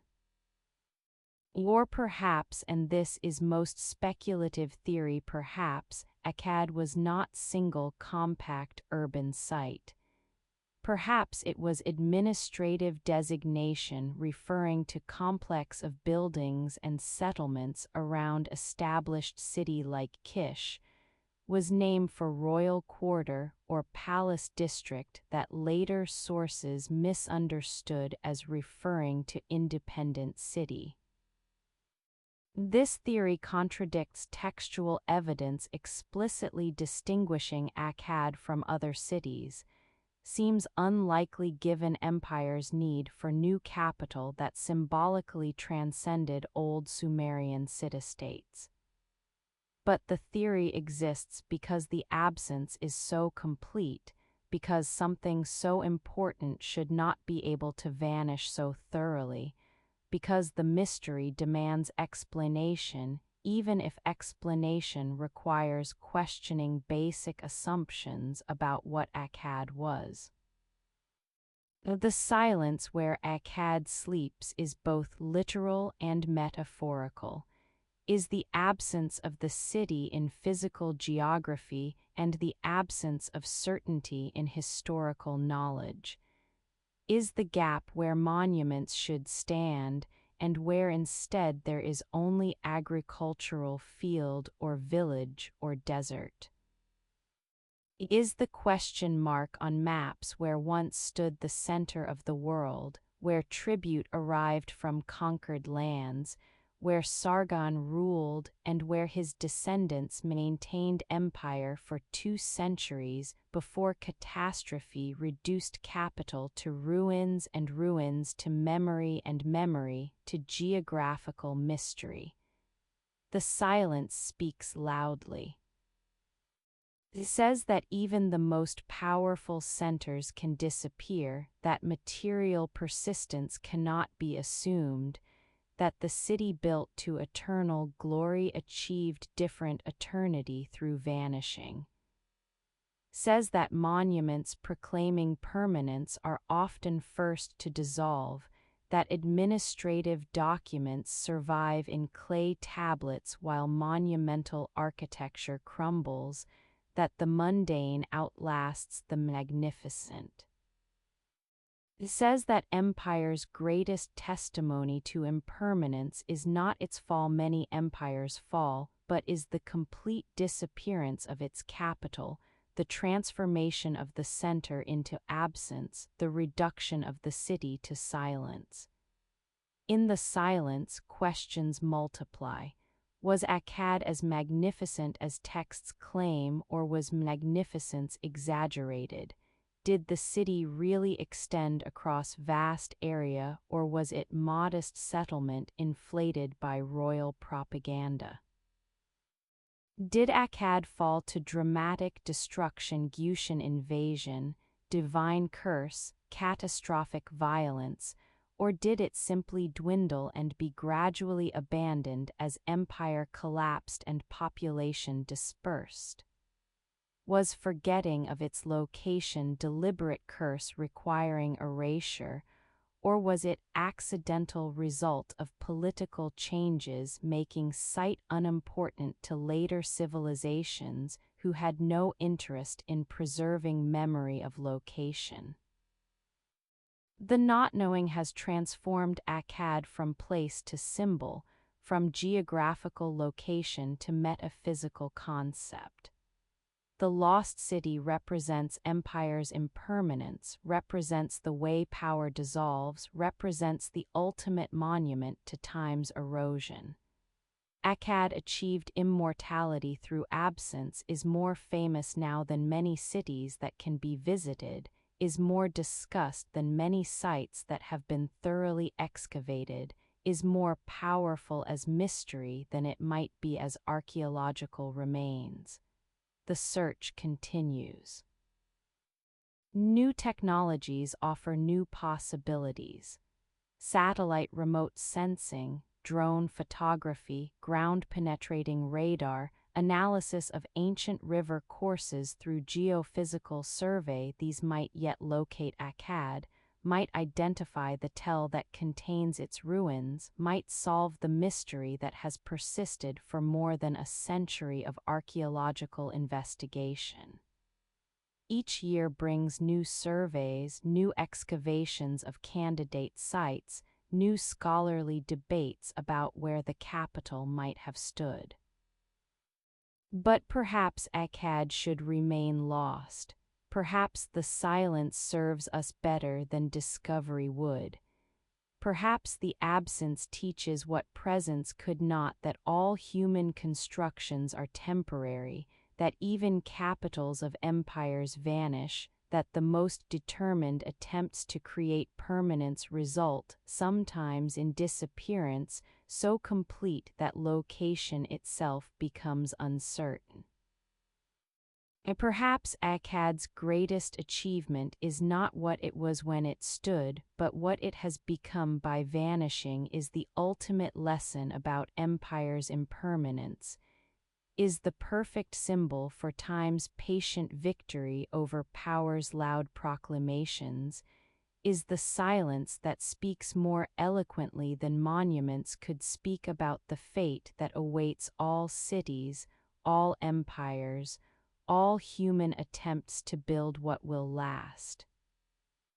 The silence where Akkad sleeps is patient, is complete, is the absence that has become presence, is the lost city that is more powerful lost than found, is the vanished capital that has vanished so thoroughly that vanishing itself becomes the monument, becomes the testimony, becomes the final proclamation of the empire that claimed eternity and achieved instead the eternal silence where questions gather, where mysteries persist, where the desert keeps whatever secrets it holds about the city that Sargon built. The city that gave its name to empire and language and historical period, the city that cannot be found and that therefore can never be forgotten because the search for it continues, because the mystery captivates, because the silence where Akkad sleeps speaks across 4,000 years, saying, I was powerful, I was mighty, I was the center of the world, and now I am silence, am absence, am the lost city that teaches through being lost that everything built can be unbuilt, that everything proclaimed can be forgotten, that everything that claims permanence will discover that permanence is always temporary, that I sleep beneath the earth refusing to reveal myself, refusing to be found, refusing to surrender the final mystery which is. Where do empires go when they die? Where do capitals go when they vanish? Where does Akkad sleep? And the silence offers no answer except the silence itself, patient and complete, the absence that speaks, the lost city that teaches by remaining lost, forever hidden, forever sleeping, forever the silence that cannot be broken because Akkad will not speak, will not reveal, will keep its secrets beneath the Iraqi soil where searchers search and where the earth holds its silence and where empire sleeps the sleep that has no waking, the vanishing that has no returning. The loss that has become eternal precisely because it is complete. Across the territories that once formed Sargon's empire, across the museums and universities where ancient artifacts are curated and studied, fragments of monuments bearing Akkadian royal inscriptions survive. A piece of stela found in Susa inscribed with victory proclamation. A stone fragment from Diyarbakir mentioning campaign against distant lands. A broken relief from Nippur showing military triumph. A statue base from Nineveh naming Sargon as dedicator. The fragments are incomplete, are broken at crucial points, are texts that begin mid-sentence and end before conclusion, are stories interrupted by fractures that cannot be repaired because the missing pieces have not been found or have eroded beyond recognition or lie, still buried waiting for excavation that may never happen. This is how we know Sargon through fragments.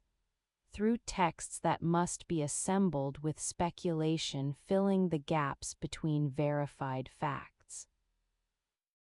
Through royal inscriptions that proclaim achievements but that are broken at points where details should appear.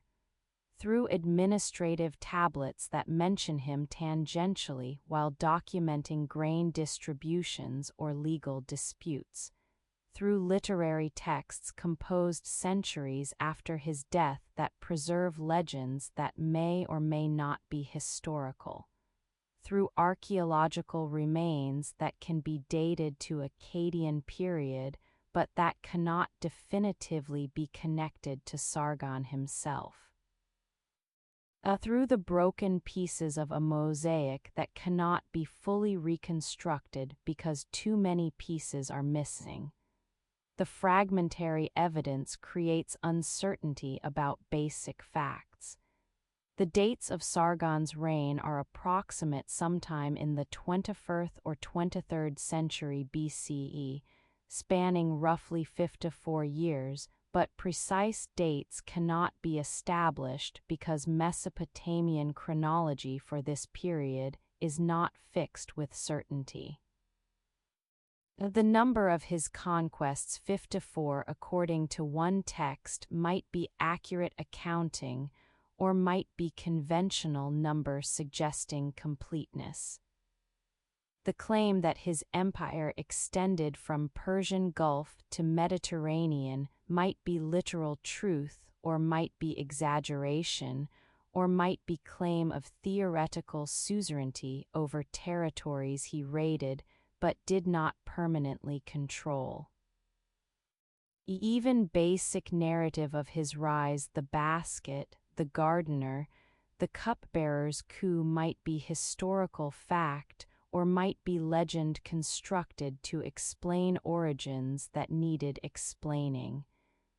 The brokenness is not mere archaeological accident but is condition of ancient history itself. It is recognition that the past comes to us in pieces, that certainty is rare and partial, that even figures who seemed to tower over their age survive only in fragments that must be interpreted carefully, tentatively, with awareness that every reconstruction is hypothesis rather than certainty. The fragments tell us that Sargon existed, that he founded empire, that he was remembered across millennia.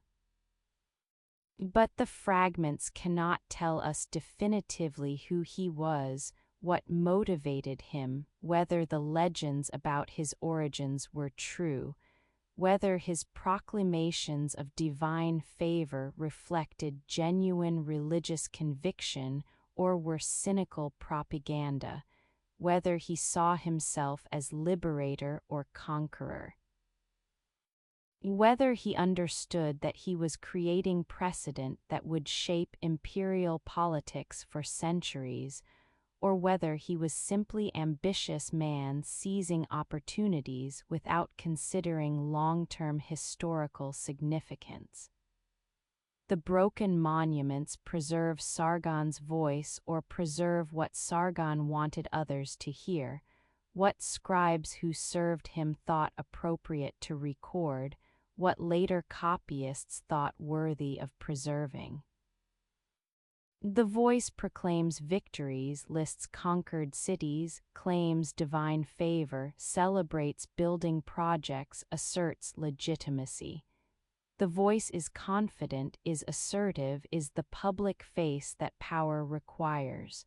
But the voice tells us nothing of Sargon's doubts if he had doubts, nothing of his fears or hopes or private thoughts, nothing of the human being beneath the royal titles and imperial proclamations. Some fragments contradict others. Victory inscriptions claim complete triumph over enemies that other texts suggest remained unconquered. Building inscriptions credit Sargon with temple constructions that archaeological evidence attributes to earlier rulers. The contradictions remind us that ancient texts, especially royal inscriptions, were propaganda as much as historical record, were designed to shape perception rather than to provide objective documentation, were created to serve political purposes rather than to satisfy scholarly curiosity about accurate chronology and verified facts. Yet the fragments are all we have, are the evidence from which Sargon's story must be reconstructed. Are the broken pieces that must be assembled into coherent narrative even while acknowledging that coherence requires speculation, requires educated guessing, requires choosing between competing interpretations when evidence could support multiple readings. The scholarly reconstructions of Sargon's reign are honest about this uncertainty, present their arguments as hypotheses, acknowledge gaps in evidence, explain where they are speculating and where they are reporting verified facts. But the scholarly caution sometimes disappears in popularization, in textbooks and documentaries that present Sargon's story as settled fact rather than as careful reconstruction built on fragmentary foundation. The legend written in broken stone is both more and less than history, is more because legends carry power that mere facts lack, inspire imagination, create symbols, shape how later generations understand themselves and their possibilities. Is less because legends sacrifice accuracy for narrative coherence, transform complex historical reality into simplified story, create the Sargon of memory rather than preserving the Sargon who actually lived. The broken stone preserves the legend in the proclamations and victories and divine claims, preserves the historical reality in the administrative details and the repeated suppressions of rebellions, and the gaps where the narrative should explain but instead falls silent. Perhaps the brokenness is appropriate. Perhaps Sargon should survive in fragments, should exist in uncertainty, should remain partially unknowable.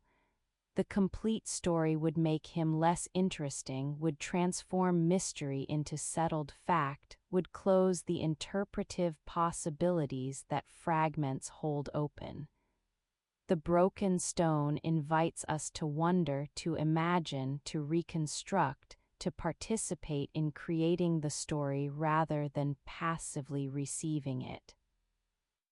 In the gaps between fragments, Sargon lives not as fixed historical personage but as possibility, as question, as figure who invites speculation and debate. The fragments also remind us that all historical knowledge is incomplete, that we know the past only through what survives, and what survives is often accident.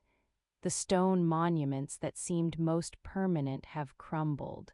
The clay tablets that seemed most disposable have survived. The city that should be most findable cannot be found. The texts that were copied most carefully are often the legendary rather than the factual. The pattern suggests that what we know about the past is shaped as much by accident and preservation as by what actually happened, that the historical record is not objective documentation, but is collection of survivors, the texts and artifacts and monuments that happened to persist while others dissolved. In museums where the fragments now rest, in the Climatech-controlled cases where broken stele and fractured tablets are displayed, the legend written in broken stone speaks in interrupted sentences, in fragmentary proclamations, in stories that begin without preamble and end without conclusion. The fragments say, "I was Sargon. I conquered the world. I built empire." And here the stone breaks, the sentence ends, the proclamation dissolves into the gap where the missing piece should be, where the story should continue, but instead there is only absence, only the break, only the silence where the legend fractures and leaves us with questions that the broken stone cannot answer, because the stone that held the answers has crumbled into dust, has dissolved into the desert, has joined Akkad in the silence that keeps its secrets, that refuses to surrender its mysteries.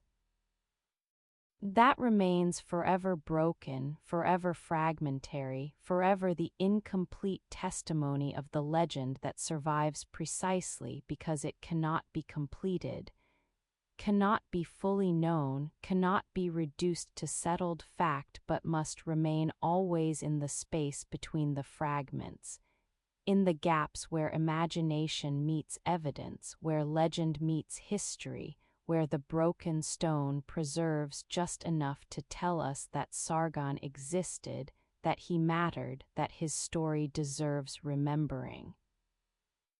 But not enough to tell us with certainty what that story was, leaving us forever with the fragments, forever with the broken stone, forever with the legend that must be reconstructed across the gaps, forever incomplete, forever inviting us to wonder what the missing pieces might have said, what the broken portions might have revealed, what might have been written in the stone that has dissolved into dust, leaving only the fragments, only the broken legend. Only the incomplete story of the man who claimed to be true king and who survives now, not in completeness but in pieces, not in certainty but in fragments, not in answers but in questions pressed into stone that broke 4,000 years ago and that will remain broken forever, will never be whole, will never tell the complete story, will preserve Sargon always in this fractured form, this broken state, this fragmentary existence that is all that time has left us. All that survives of the legend written in stone that could not resist breaking, could not maintain its wholeness, could not preserve the story complete but left it in pieces for us to assemble, to interpret, to debate, to wonder about across the broken surfaces of monuments that refuse to be whole. In the centuries after Akkad fell, in the millennia that followed Sargon's death, subsequent rulers invoked his name. Hammurabi of Babylon called himself Sargon of the modern age. Assyrian kings claimed to restore his achievements, to rule in his tradition, to equal or exceed his conquests. Persian emperors who knew Akkadian Empire only as ancient legend still understood that Sargon represented something significant, the first to unite Mesopotamia, the founder who established precedent. Even Alexander the Great, conquering his way across the known world 2,000 years after Sargon, might have known the legend of the king who united diverse peoples into single empire, who ruled from sea to sea, who built capital so magnificent its location would be forgotten. The dream that Sargon first realized became template. It became the vision that later empire builders would attempt to replicate, the unification of diverse territories under single authority, the transformation of military conquest into administrative system, the claim that empire was divinely ordained, the proclamation that dominion extended to the ends of the earth. Each empire that followed believed it would succeed where Akkad failed, would achieve the permanence that eluded Sargon's dynasty, would create unity that would last not merely for centuries but forever. The dream was vision of order imposed on chaos, of unity created from division, of single authority replacing the warring city-states and competing kingdoms. The dream promised peace through dominion, prosperity through integration, greatness through expansion. The dream was seductive because it offered solution to political fragmentation, answer to endless warfare between competing powers, framework for organizing world that seemed natural and inevitable once achieved, even if achieving it required violence and coercion. But the dream was also delusion. Was the impossible hope that empire could be permanent, that conquest could create genuine unity rather than merely imposed order, that force could generate loyalty rather than resentment waiting for opportunity to become rebellion. The delusion was thinking that what was achieved through violence could be maintained without violence, that the binding of 7 rivers could become voluntary after being imposed by force, that peoples would forget being conquered and would accept imperial rule as legitimate rather than as occupation to be endured until liberation became possible. Yet the delusion was productive. The dream of empire drove achievements and innovations that would not have occurred without the impossible vision driving them forward. Drove creation of administrative systems managing resources across vast territories. Drove development of transportation and communication networks connecting distant regions. Drove standardization of weights and measures facilitating trade, drove linguistic integration allowing diverse peoples to communicate, drove legal systems providing frameworks for resolving disputes, drove all the infrastructure that made civilization possible at larger scale than city-state model could support. Sargon's dream shaped world history in ways that transcended his empire's brief existence. The Akkadian period, named for his dynasty, defined by his achievement, established patterns that would persist. The idea that single authority could rule multiple peoples, that empire was viable political form, that diversity could be integrated into unity, these ideas became foundational to political thought across millennia. Every subsequent Mesopotamian empire, Babylonian, Assyrian, Persian, built on Akkadian precedent, attempted to recreate what Sargon achieved, understood themselves as restoring or exceeding his accomplishment. The dream spread beyond Mesopotamia. The Persian Empire that Cyrus founded in 6th century BCE was larger than Akkad, was more successfully administered, endured longer. But Cyrus was building on tradition that Sargon established, tradition that empire spanning multiple peoples was possible, that administrative sophistication could make conquest sustainable, that integration could be achieved through respecting local customs while imposing imperial framework. Alexander's conquests followed Persian model, which followed Babylonian, which followed Akkadian, which followed Sargon's original dream of uniting the world. The dream persists still. Every modern attempt to create political unity from diversity, whether through federation or confederation, through international organizations or economic unions, through ideological movements proclaiming universal brotherhood, echoes Sargon's dream, even when modern actors have never heard his name.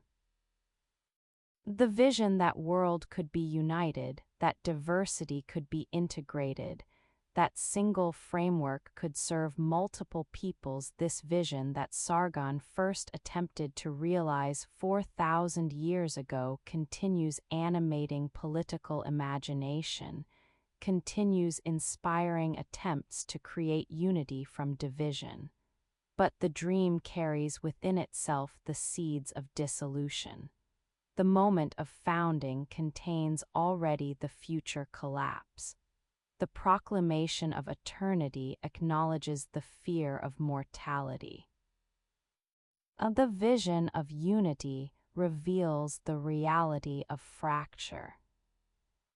The dream knows somewhere beneath its confident proclamation that what is built will fall, that what is unified will fragment, that the empire will dissolve and the dream will pass to others who will dream it again, who will attempt it again, who will fail again but who will be unable to resist attempting because the dream is seductive, because the vision of unity is powerful, because the hope that this time will be different is irresistible even when history demonstrates that all empires fall. That all attempts at permanent unity are temporary, that all dreams of eternity dissolve into the finite. Sargon dreamed and the dream became empire. The empire fell and the dream survived. The dream passed to others who dreamed it and failed and passed it onward. The dream crossed millennia, crossed cultures, crossed the boundaries between ancient and modern until it became not merely Sargon's dream but human dream, not merely Akkadian ambition but universal aspiration, not merely one man's vision but recurring pattern in human political imagination. In the silence where Akkad sleeps, in the fragments of broken monuments, in the clay tablets preserving administrative routine, in the lost city that cannot be found, in the legends that might be history, and in the history that became legend, in all of this, the dream persists. Persists not as achieved reality but as possibility that each generation confronts anew. Persists not as answer but as question. What does it mean to build empire? What drives the attempt to unite the world? What remains when the dream crumbles? And what makes each generation willing to dream it again despite knowing that all empires fall, despite understanding that unity is temporary, despite recognizing that the dream that founded empires will found empires again, that will fall again, that will inspire dreams again in endless cycle that began with Sargon and that continues still. The dream that founded empires remains forever in the founding, forever in that moment before realization when everything seems possible, forever in the vision before the vision encounters the reality that will dissolve it.